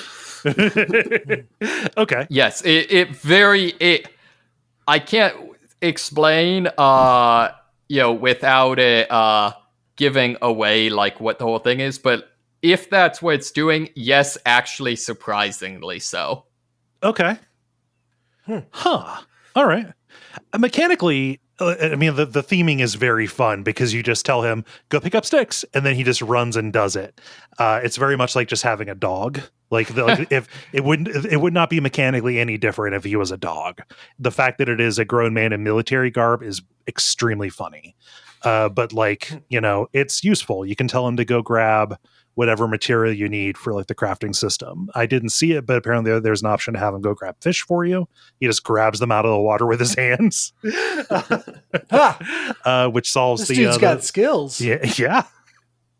Which solves the food problem. Like it's neat to have a little AI helper. It's just a baffling decision to have a man named Kelvin who grabs fish out of the water with his hands like a bear. Have you ever had an entire system subtweeting your previous game? I don't. I'm sure that I have, but I can't name a specific thing right now. Yeah. So I'm going to play more of this. It's beautiful. So this is early access. It just came out like last Friday, like the day before I streamed it. It is gorgeous and it runs great, even on my kind of aging machine. Even when I was streaming it and stuff. But I am definitely curious to see more, even if there is a little bit of like rough around the edges, like early access stuff. Had to do a couple of restarts just to get like out of animations. There's some interface stuff that would be I think much that could be much better signaled, like I had to go and read like how to get started in the Sons of the Forest, like you often got to do with a survival game like this. Onboarding just isn't their priority, especially when it's a sequel and they assume you've played the previous one. But like, I don't know, seems neat. Yeah, I actually just checked. Apparently, it is not your son from the first game, because your son from the first game is Timmy. Okay. Which is the most son-ass name ever. Yeah. No, but, that kid was born to go missing. Yeah. Yeah. But I wouldn't be surprised if there's at least some, something Threats. that they're going with that. But what's your character's name? Oh, I've got no idea. I don't know. Okay. I was just a military guy. We were there flying to this island to rescue 2 old people and their daughter. So yeah. His name is Gordon Freeman. So one of the funny things about the original game is it actually, so there's the whole thing where it's just like, you're a dude on a crashed airplane, so how is it that you just like instantly know how to survive and like craft primitive tools and stuff like that? Mm-hmm. And one of the weird things is that game, I'm assuming this one, does a lot of like environmental storytelling. Okay. And one of the things you can find is a magazine article that your character actually is basically this world's equivalent of like Bear Grylls. Oh, huh. Who like, so you're, basically a celebrity survivalist that happened to be on the airplane when it crashed. So like, there actually is, at least in the first one, a justification of why you have all these over-the-top survival skills. Huh. Yeah, and this one, your crafting interface is just like a little survival guide, like an illustrated survival guide. That's the same way it is in the first one. Okay, yeah. Huh. The 2 tips I would give are, at least in the first one, there was a lot of like, the survival guide will add more information as you find new materials. Yeah. And, that sort of stuff, and like combining, the inventory was very much you can carry a certain number of everything. So it's not like, I need to have a spear or a hammer. It's like you might as well have both. Mm-hmm. And then the other thing is, at least in the first game, going down into the caves was very much a big part of like how you advance the story. So like, if you're ever stuck as to what to do next, there's a good chance the answer is cave. Yeah. That's what folks in the chat told me too. Cole, what are the chances of you starting a server that people in the community could play?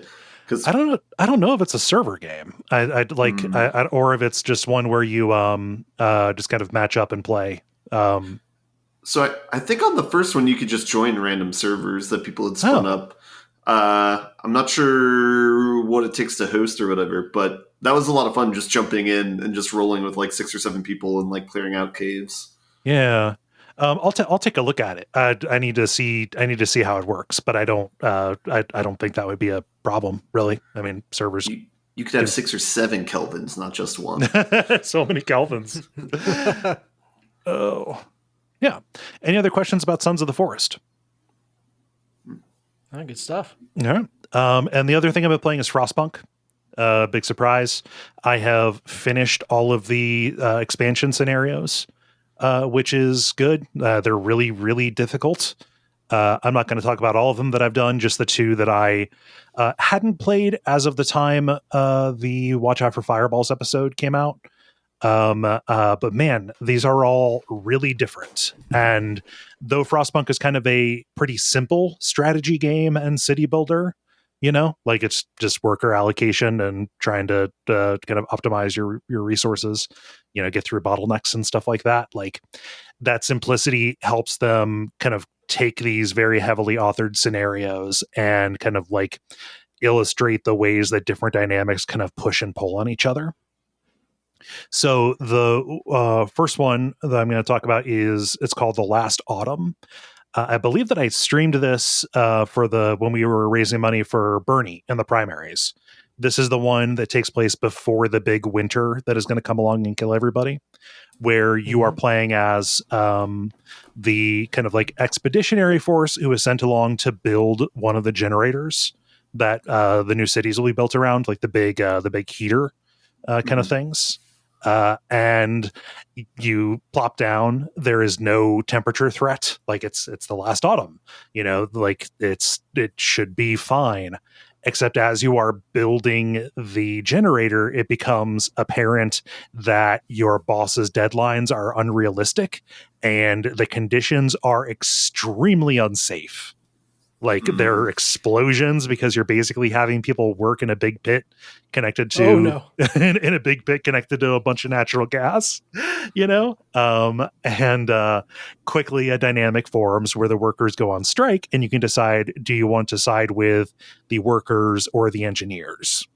And that greatly kind of bifurcates the way that this is going to go, because you have the time pressure, not just because, the winter is coming, but also because, the Dutch East India Company kind of, bosses are breathing down your neck if you miss a milestone. That can be a game over. But you've got to figure out how to keep the workers alive and happy and keep progress going as you have to just put so many more resources into putting this thing up than seems like it could be. And it's this wonderful arc from, this should be easy peasy. Like there's not all of these stresses, here for me that are there in other ones, and then it becomes just increasingly impossible. And you're kind of trying to decide, like, okay, if I go up the engineer path, that ultimately ends in like prison and strike breaking and stuff. Oh, weird. Yeah. And if you go up the worker side, like it becomes like a completely like egalitarian, like the engineers are not like egalitarian good, but like the engineers, like it basically everything is at the cost of efficiency, right? As you're trying to balance their demands. And what's interesting about this is, like, you can play it as somebody who is, as pro labor as possible, but then the demands keep coming in, and like it puts you in the feeling of like being the manager, and no matter what your like ideology is walking in, when you see the demand thing pop up, you get annoyed because there's a job to do. It's like this is the feeling that I want to avoid at all costs. Yeah. But it's interesting to sit down and like have that confronted. Like you have a goal, but like just again, what is being simulated here is you're looking down. These are actual people, and like you can take their demands, which are perfectly reasonable in most instances, or you can just try and quash them. And like all of the Frostpunk scenarios, it ultimately becomes, what do we take forward from the old world into whatever is after this? And you kind of have to decide, are we going to bring forward this just system of complete exploitation, even if it's at the cost of not surviving at all? Right? I love the dramatic irony of the game too, where it's like none of this shit's going to matter in like 50 years. Everyone's going to die,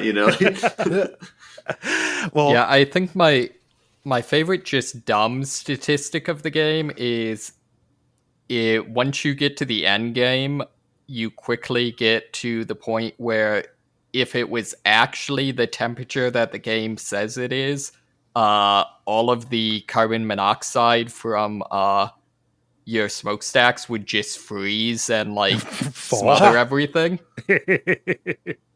Well, I think it's, if we going for more of an impressionistic kind of theme. Right. Yeah. Now, my understanding is, at least in kind of the base game, both of the end game paths are kind of awful, because it's basically either fascism or theocracy, right? Yes, yeah. But both of the paths can be awful if you go far enough down them, and there are constant pressures, specifically because of dissatisfaction, which is so dissatisfaction and hope. If dissatisfaction maxes out and if hope bottoms out, you are ousted. And, eventually as conditions get worse and worse, those paths give you a direct way to manipulate both of those at varying costs. And like, as you go up those tech trees, they get more effective, but also more brutal, So like, you want to take those because to a certain degree, like, yeah, let's have some churches, that's fine. But that is on the road to, anybody who sins. Like, we have ritual executions by scalding people in the boiler runoff at the generator every night, But can you have drag shows? Ooh. It's not addressed, but with my mod, it's not addressed. Okay, so it's not a drag show. Man, how can Laugh the so you real don't world? cry, folks. How can the real world be the depressing thing in a discussion about Frostpunk? I know, right? Yeah. Yeah. So, and it's a big thing in the base campaign. A New Home is what that's called.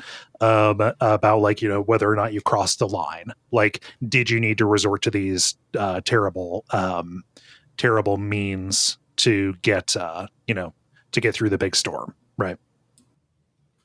The other one, and this is the final one that kind of like gives an indication of what's going to be coming in Frostpunk 2.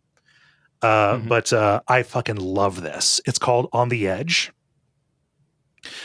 In the base game, one of the things you can do as you send scouts out to explore these different sites, if you find a place where an outpost can be set up, it's like an old fishery or it's a coal mine or something like that, you can set up an outpost there and get regular shipments of that material from that. This puts you in the position of playing as an outpost for New London, the city from the main campaign, sent to a place where you have an infinite supply of steel from this old army depot that is collapsed inside of a mountain. Okay. But you've got no way to get food, and there's a very limited supply of wood.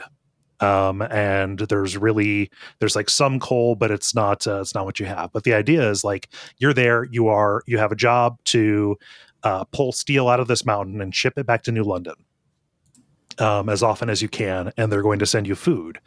But very quickly, you start getting less food in the shipments than they promised you. They send the administrators out, but they also send all of your kids, and they've been like mistreated. They're sick, and like they've obviously been neglected. And then they say, "We'll send you food when you send us steel," and it just becomes impossible because you have no way to get food to support this mining operation that you have. So the central authority has collapsed, and instead what you have to do is send scouts out looking for other smaller settlements to kind of set up what is basically an interdependent trading network of mutual aid. And if you know me, fuck yeah. Yeah. Hell yeah.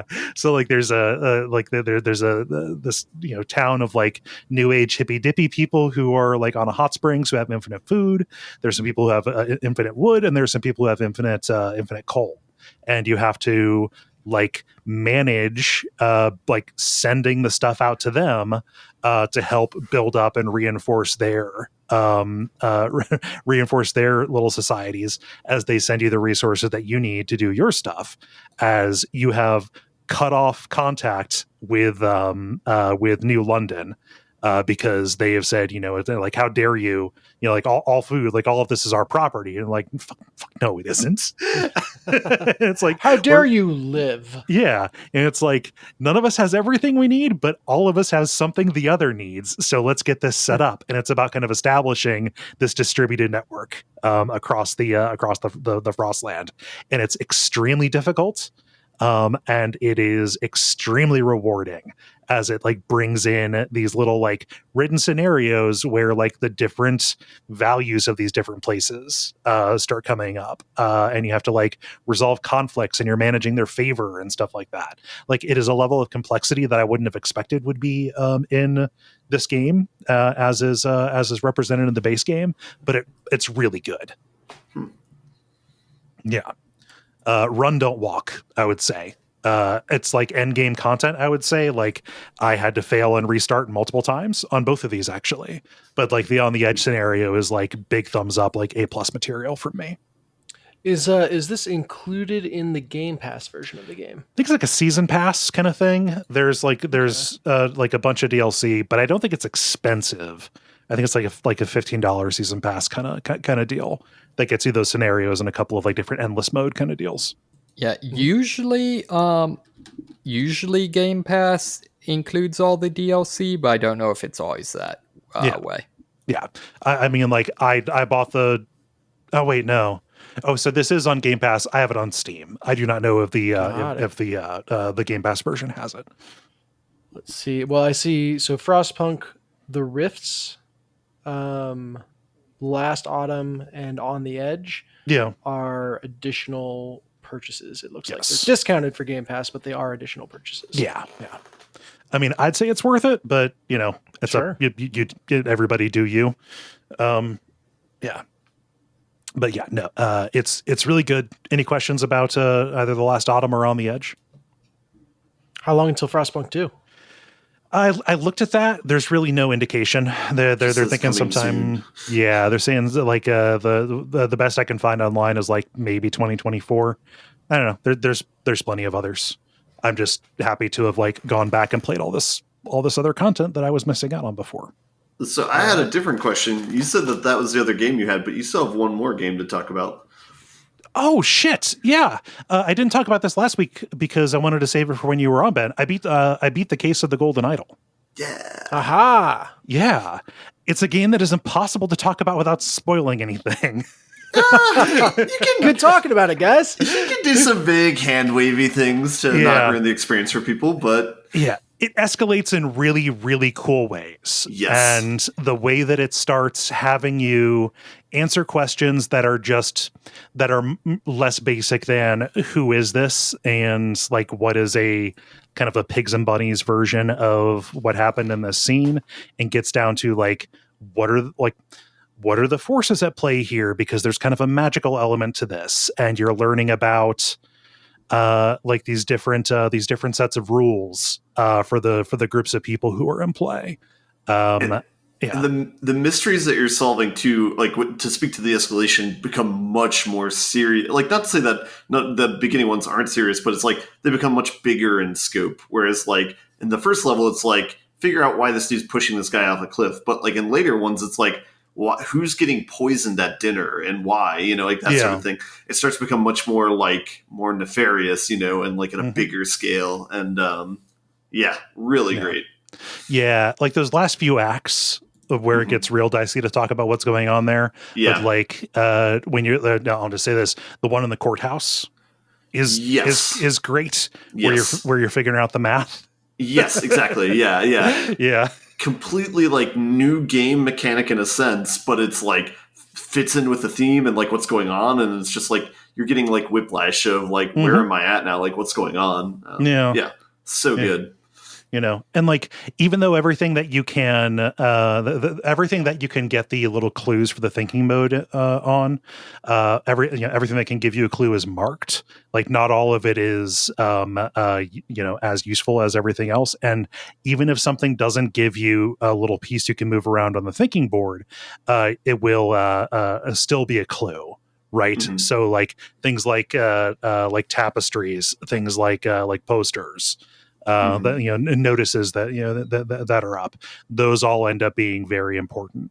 And the way everything kind of comes together, there's really very few details that end up being completely superfluous.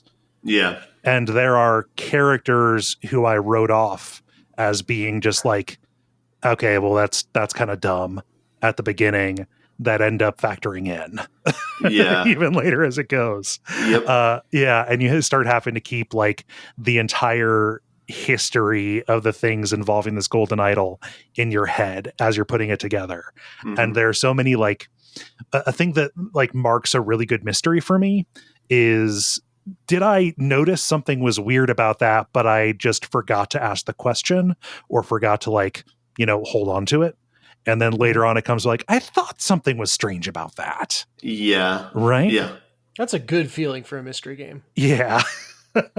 It's really good. And I like the tragedy of this is like the tragedy of Return of the Obra Dinn, which is you can't play it twice.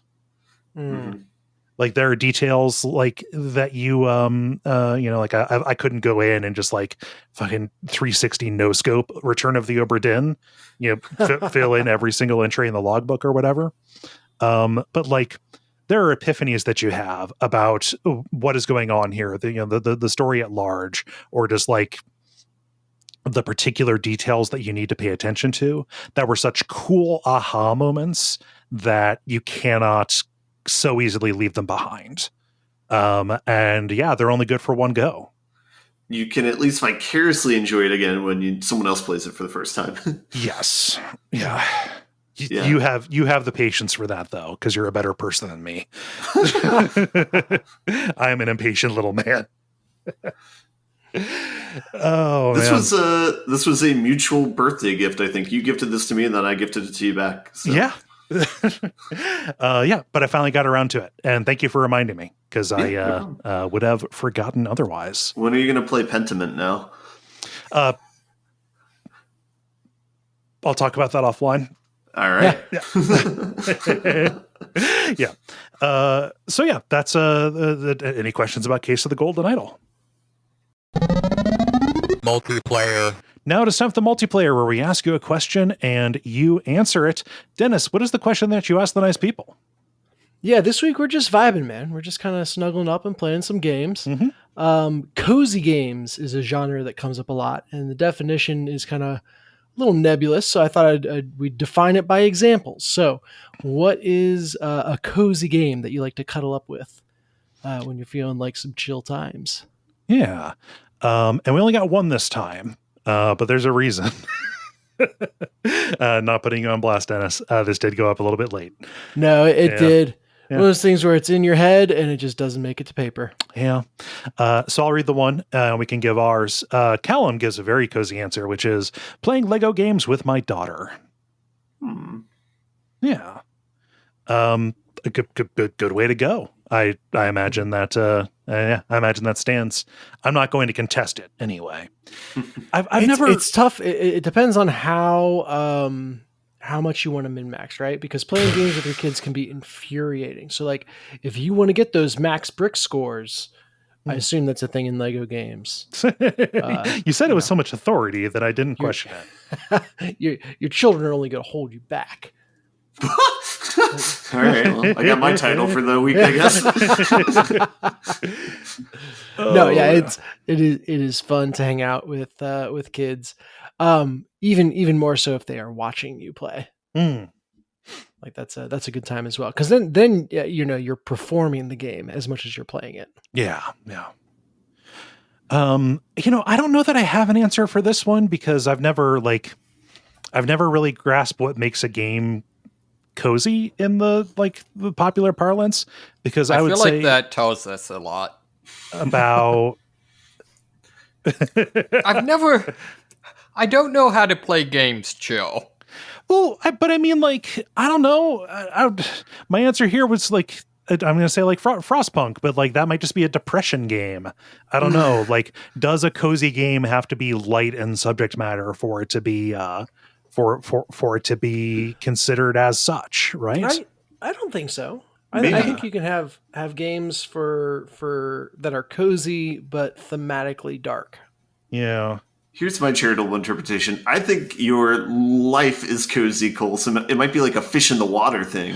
Yeah. Yeah. And it's also, I don't know. I've lost all perspective because I have to play these for work. So it ends up being, I don't know. I'm just going to say like a visual novel or something like that. Like a, Phoenix Wright or something there. Let's say that. Or I don't know, the coziest I've ever been playing a game is the 2 Christmases right after I got my Dreamcast. 1 year with Power Stone and Sonic Adventure, and the next year with Shenmue. Yeah, I'm gonna say those. Those are pretty good. Yeah, sure. Yeah, let's just go ahead and say that. But that's a Christmas time thing. That doesn't feel like a cozy thing. Yeah. Anyway, okay. David, what do you snuggle down with? Man, I'm not sure. I feel like my comfort game is definitely Warframe, which is probably not surprising. However, I don't know if that's a cozy game. Yeah. Well, what about the cozy class? There's got to be a cozy class, right? Just play in your cozy suit. Is there a Warframe that's just a furry? Oh yeah. Not just one. Yeah. There is a class that I think just like makes bonfires and stuff. So that's kind of cozy, except that it makes bonfires out of like the corpses of your enemies, which is less cozy, but more historically accurate. Yeah. Also, like Warframe, you are not necessarily playing the good guys. Yeah. Ben, how about you? Yeah, I got kind of the one that's coziest in my mind is a board game, so we'll see if that makes it or not. But Cthulhu Wars is like kind of like a more obscure board game that's kind of like asymmetric risk. But every time I've played that, the last few times, it's been with people who already know the game.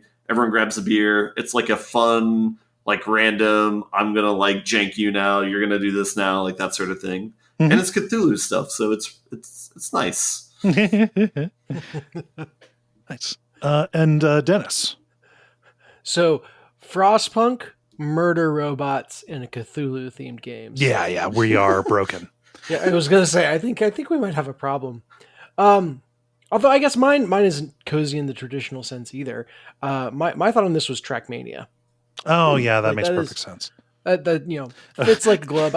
I think it's just bone crunching perfectionism. we all need some help. Well, I mean, to be fair, how can you feel comfortable and safe if you're not, succeeding and, rising above? No one will love you otherwise.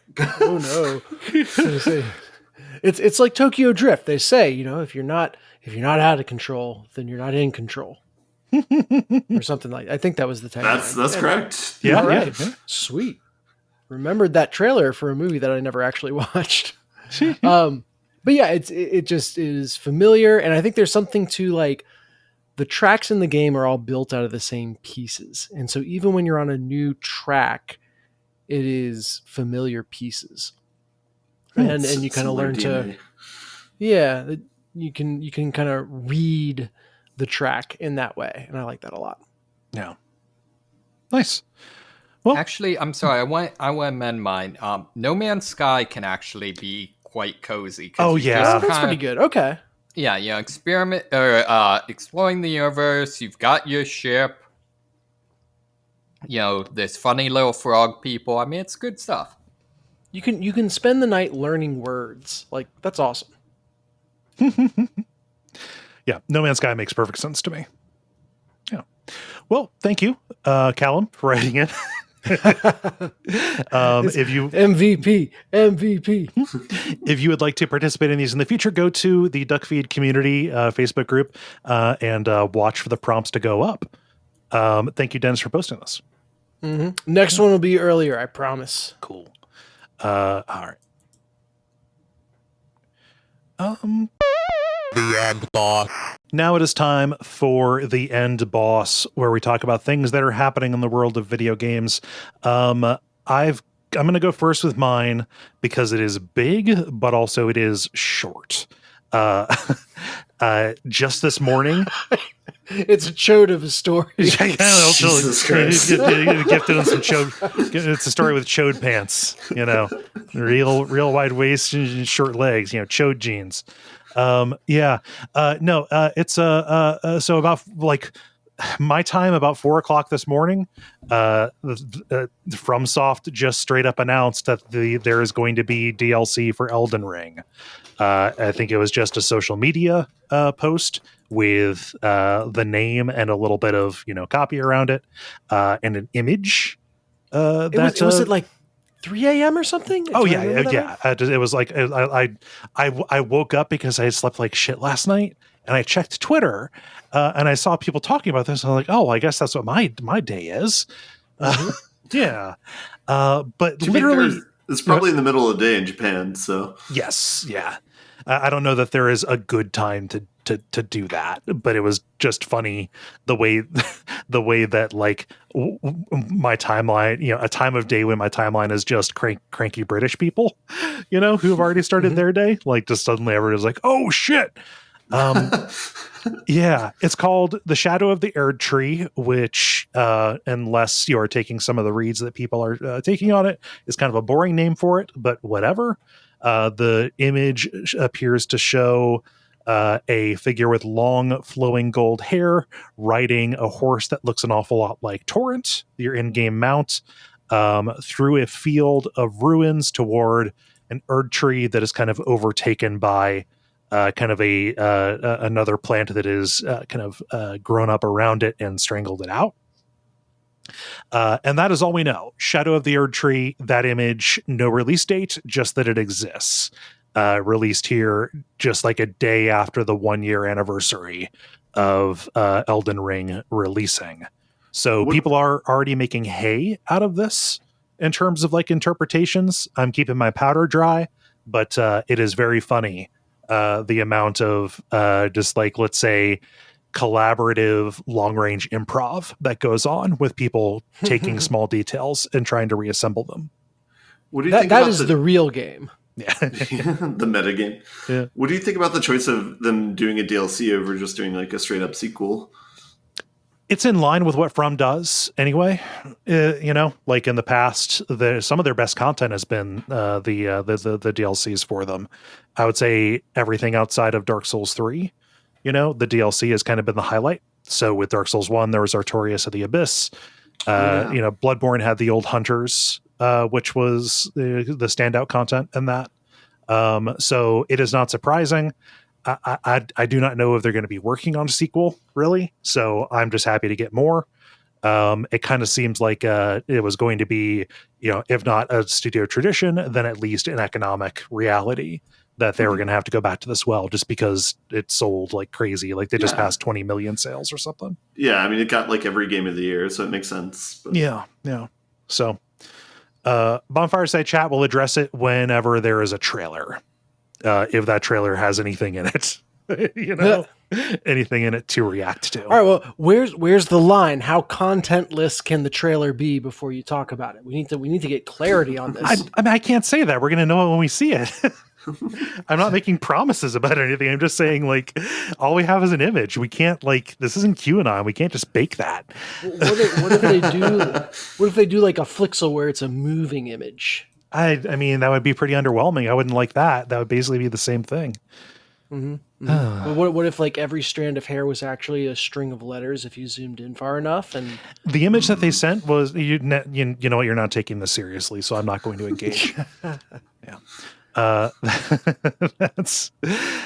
So that's mine. Ben, what have you brought us? I got two. The first one was like a tiny thing, but this was like a bigger story in the board game world.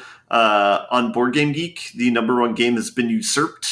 So Gloomhaven has had the #1 spot for a while now, probably like 6 years or not long after it came out.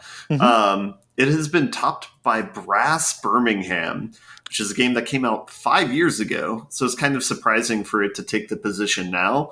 Also even more surprising because that game is just okay in my opinion.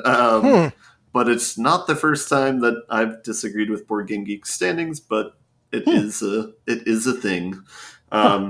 Brass is just like a worker placement, like engine builder game. It's a Euro game for David, so he would not like it. But it is a very dry game thematically, in my opinion, where it's like you're doing stuff with like old looms and British production and shipping things. Yeah. Oh, so it's not set in the good Birmingham. Wait. Oh, yeah. All right. Got there. Yeah, correct. It is not. Anyway, that's all there is with that story. The second one I was going to talk about is something that happened in the past week. There was a PlayStation Direct, I think is what it's called, or State of the Play, I think is what it's called. Yeah. They showed Suicide Squad gameplay footage, and this kind of received a lot of blowback from the internet of basically just shitting on it and being like, this game looks completely uninspired, and it is kind of like a far cry from the Batman games. the gameplay, which I watched, it's like a 6-minute video. It's just showing like a co-op mission that you might go on where there's 4 different playable characters that all have the ability of super jump more or less, but for different reasons. Like one might have a jetpack, one has a grappling hook, that sort of thing.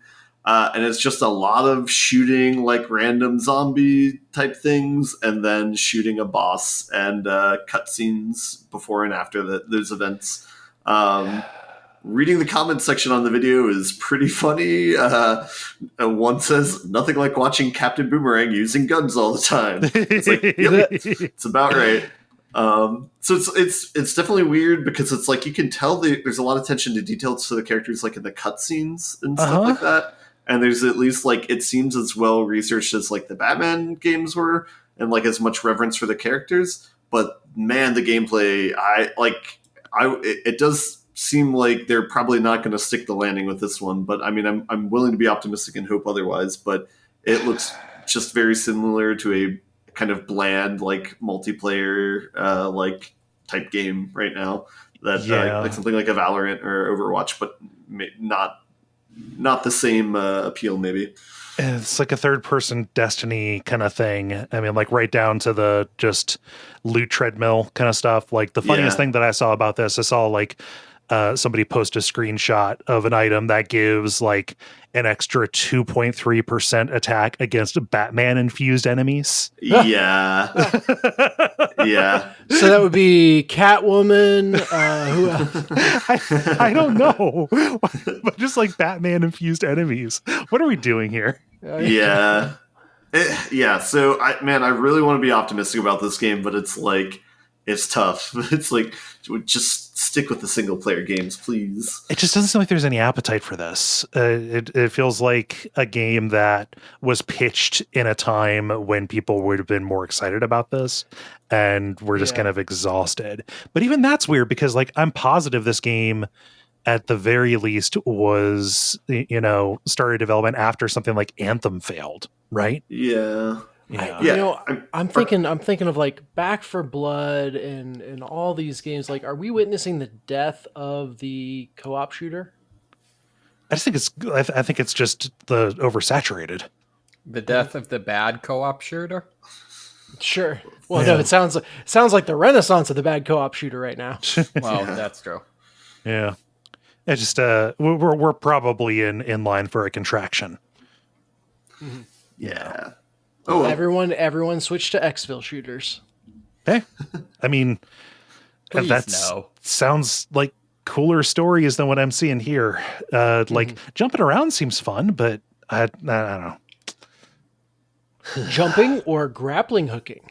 Oh, hey, grappling hook. Yeah. Oh, yeah. If Call of Duty got a grappling hook, game changer. Basically, Just Cause needs a extraction shooter. That wouldn't be terrible. Yeah. Weirdly, the last two. I'm just going to go since we had mentioned Call of Duty. David, what's going on in Call of Duty? So, have any of you guys heard about the new cosmetic pack that was released for Call of Duty, the Red Fox pack? No. Oh, yeah, I saw this. So basically, one of the types of cosmetic packs that they released. Sorry. Sorry, I just scrolled down and saw it. Yep. One of the cosmetic packs that they release are tracer packs, which are actually pretty cool. They're guns and an outfit all with the same theme, and all of which change up your tracer color. Okay. And have some sort of death effect. So in this one, it basically makes your bullets, when they impact something, do sort of like a laser type of look, like very sci-fi looking. I think my favorite is one of the characters. His name is Klaus, and he straight up looks like angry Santa Claus. Okay. Is there any other kind? Yeah.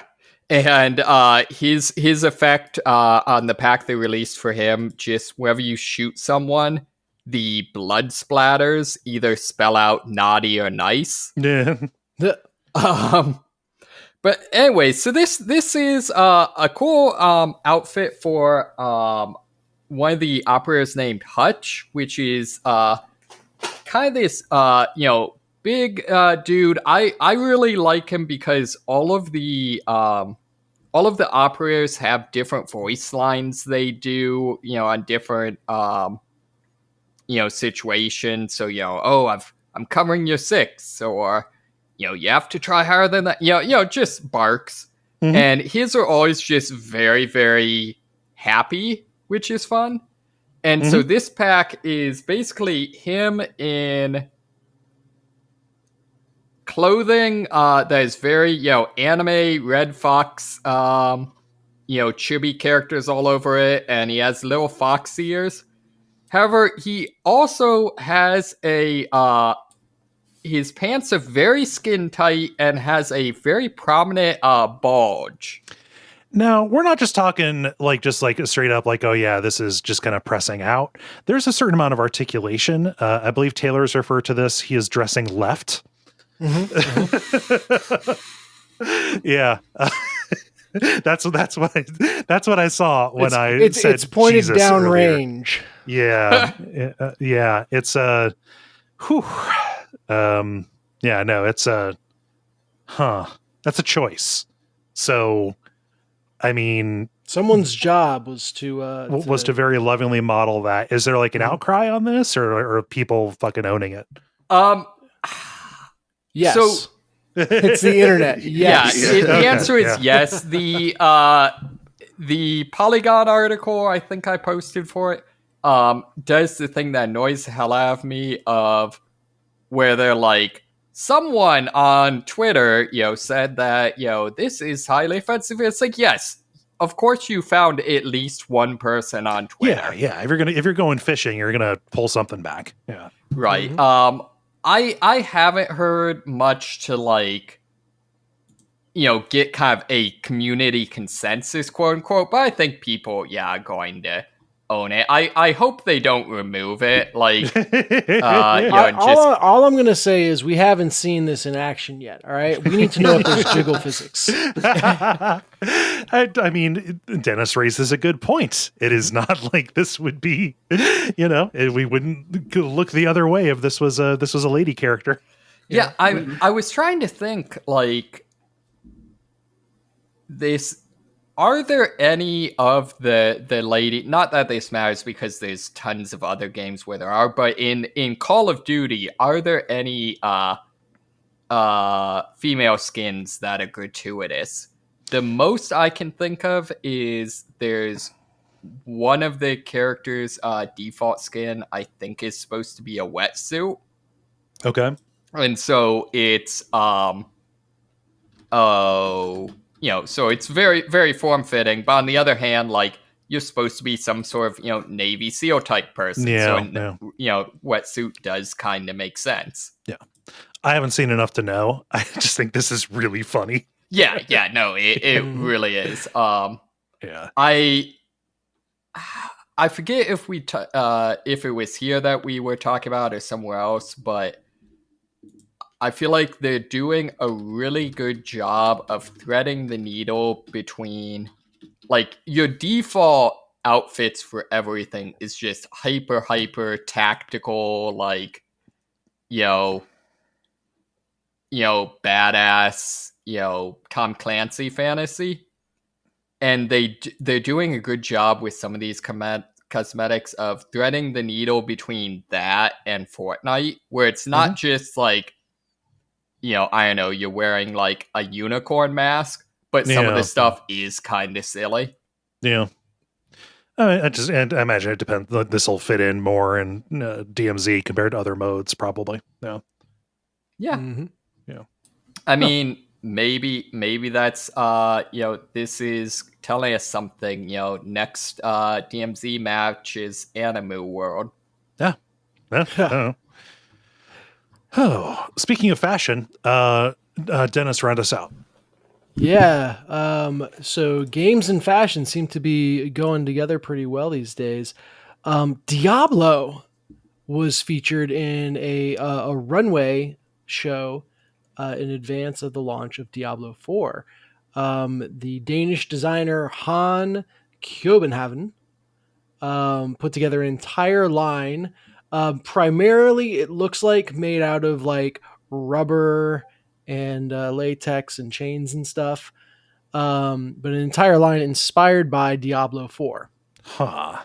But it's translated over into like high fashion stuff that you would only wear on the runway. Yeah. And in concept, I really like this idea. Like, I want to see more games have like fashion lines, like a whole line of stuff inspired around Aloy from Horizon Zero Dawn would be amazing. Mm-hmm. And there's parts of this Diablo collection that I like. Like, the main image at the top of the article is like this red leather jacket with these sleeves that go all the way down to the ground. Mm-hmm. Hell yeah. Like, that looks awesome. Yeah.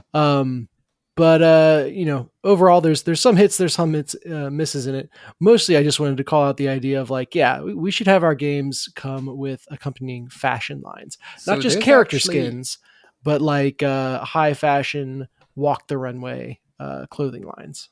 So there's actually been, I think, a couple of Final Fantasy lines like this. Well, and I know there was a I forget what, some Louis Vuitton or whatever had a skin. Like a coat in some game. I forget what it was. That was ridiculously expensive. Kojima also has a clothing line for Death Stranding. So like Okay, a there you lot go. of the weird like post-apocalyptic outfits in that are actual clothing. Mm-hmm. Yeah. All I can say is neat. I do not know enough about fashion to like comment on this in any real insightful way. Yeah, I mean, like I said, there's one or two pieces in this is like actually wearable and cool, like the jacket I mentioned. Mhm. Everything else is kind of just the statement stuff that you're only going to see on the runway. Yeah. I do It's have some conceptual. logistical questions. The second image, the woman in like the dress that's cut to ribbons, Mhm. seems to be wearing a blindfold. Yeah. And if you had to go down a catwalk completely blindfolded, like you better like be able to literally do it with your eyes closed, right? Like, Yeah. is it technically see-through, or are they just like, you got this, go? There's got to be either a trick or there has to be somebody who's doing a sound signal when she gets to a certain point. Yeah, that's probably the more likely of it. Yeah. But interesting stuff. Jury's out on Blizzard in general and how Diablo 4 is going to be, both from just, is it going to be a microtransaction treadmill? And is it cool to buy from Blizzard now? Nah. But yeah, this fashion thing is interesting. Yeah. Cool. Well, that sounds like a show. Well, what we've done here. How do you all feel about buttoning it up? Buttons, but they have to be high fashion. The credit. Thank you so much, everybody, for listening to level number 449. I really appreciate you taking the time. Want to direct your attention. We talked about the Elden Ring DLC announcement. If you like hearing about Elden Ring, we are doing that on Bonfireside Chat. If you have not taken the plunge and become a patron to listen to Bonfireside Chat, just this past Tuesday, as of the time you're hearing this, and then the coming Tuesday, we have 2 episodes being unlocked for everybody, just kind of as, celebration of the anniversary and the DLC announcement. Our 2-part coverage of Castle Stormvale actually is on the public feed for everybody. So if you want to go and check that out, it is there for you. That's the only cross-network admin that I can think of. For this show, you know what to do. You have the multi. God, I am so tired. I'm like just falling back into my macros. Sorry, it's Returnal. You started at the beginning of the loop again. Yep. No, you have the you have ratings, reviews, telling your friends, participating in the multiplayer. All of that is very welcome, and we encourage it. Is there finding and assassinating hosts of rival podcasts? No. Mm. Oh, was that not one of them? There is no rival to us. Okay, there you go. We Yet. are peerless. Yeah. So cool. Come back next week. I think that's the big one. Yes. I have been Kole Ross. You can find me on Mastodon. It's Kole Ross at mastodon.social. I've been Dennis Furia. You can find me dropping in DMZ. I'm David Meismith. And I've been Merkel. And stick around for some titles.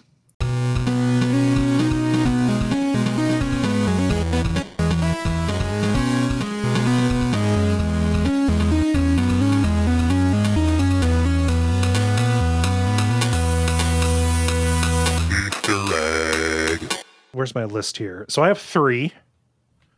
I have the Catan Emergence era. I have Mouth FOMO. Oh no. And I have a Smokin' Aces situation. So I had one which was kind of similar to the Catan. I had 2011 CEE. Okay. Did you have anything else? No, that's all I had. Okay. And Ben, did you have anything? I have Achilles' hand. I have Child's Skin. Don't want that to be the title, no. but I have it. And I have Your Children Are Only Going to Hold You Back. Oh yeah, I actually had the child skin as well. I rendered it as Mario Galaxy has a child skin. Probably shouldn't render Child's Skin. That's Oh no. I mean, otherwise it'll go bad. Oh gosh. And Dennis, what do you have? Yeah, I had Achilles' hand as well. Okay. I also had Unlit Hot Dog.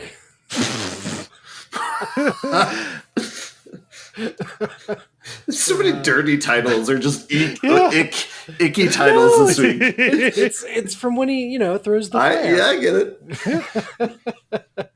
And then I also had Dance Murder Party from the same section. Okay. I really like a Smokin' Aces situation. Yeah, I'm cool with that. Yeah, we can do that. Just also like Unlit Hot Dog is very funny, but also like we've had too many dirty titles in a row. So Mouth That Photo implies and that Unlit it's Hot possible Dog. to have too many dirty titles in a row. Oh gosh, it's been we got both the Smokin' Aces, and there was another like embarrassing movie poll that happened there that I forget. I don't know. Excellent. Yeah. Oh, it was Fast and Furious. Fast and Furious. We should not be embarrassed. Oh, by yeah. that for Fast and Furious. We should have more Fast and Furious references on the podcast, if nothing else. Because after all, we're a family. True. All right. Well, it is decided.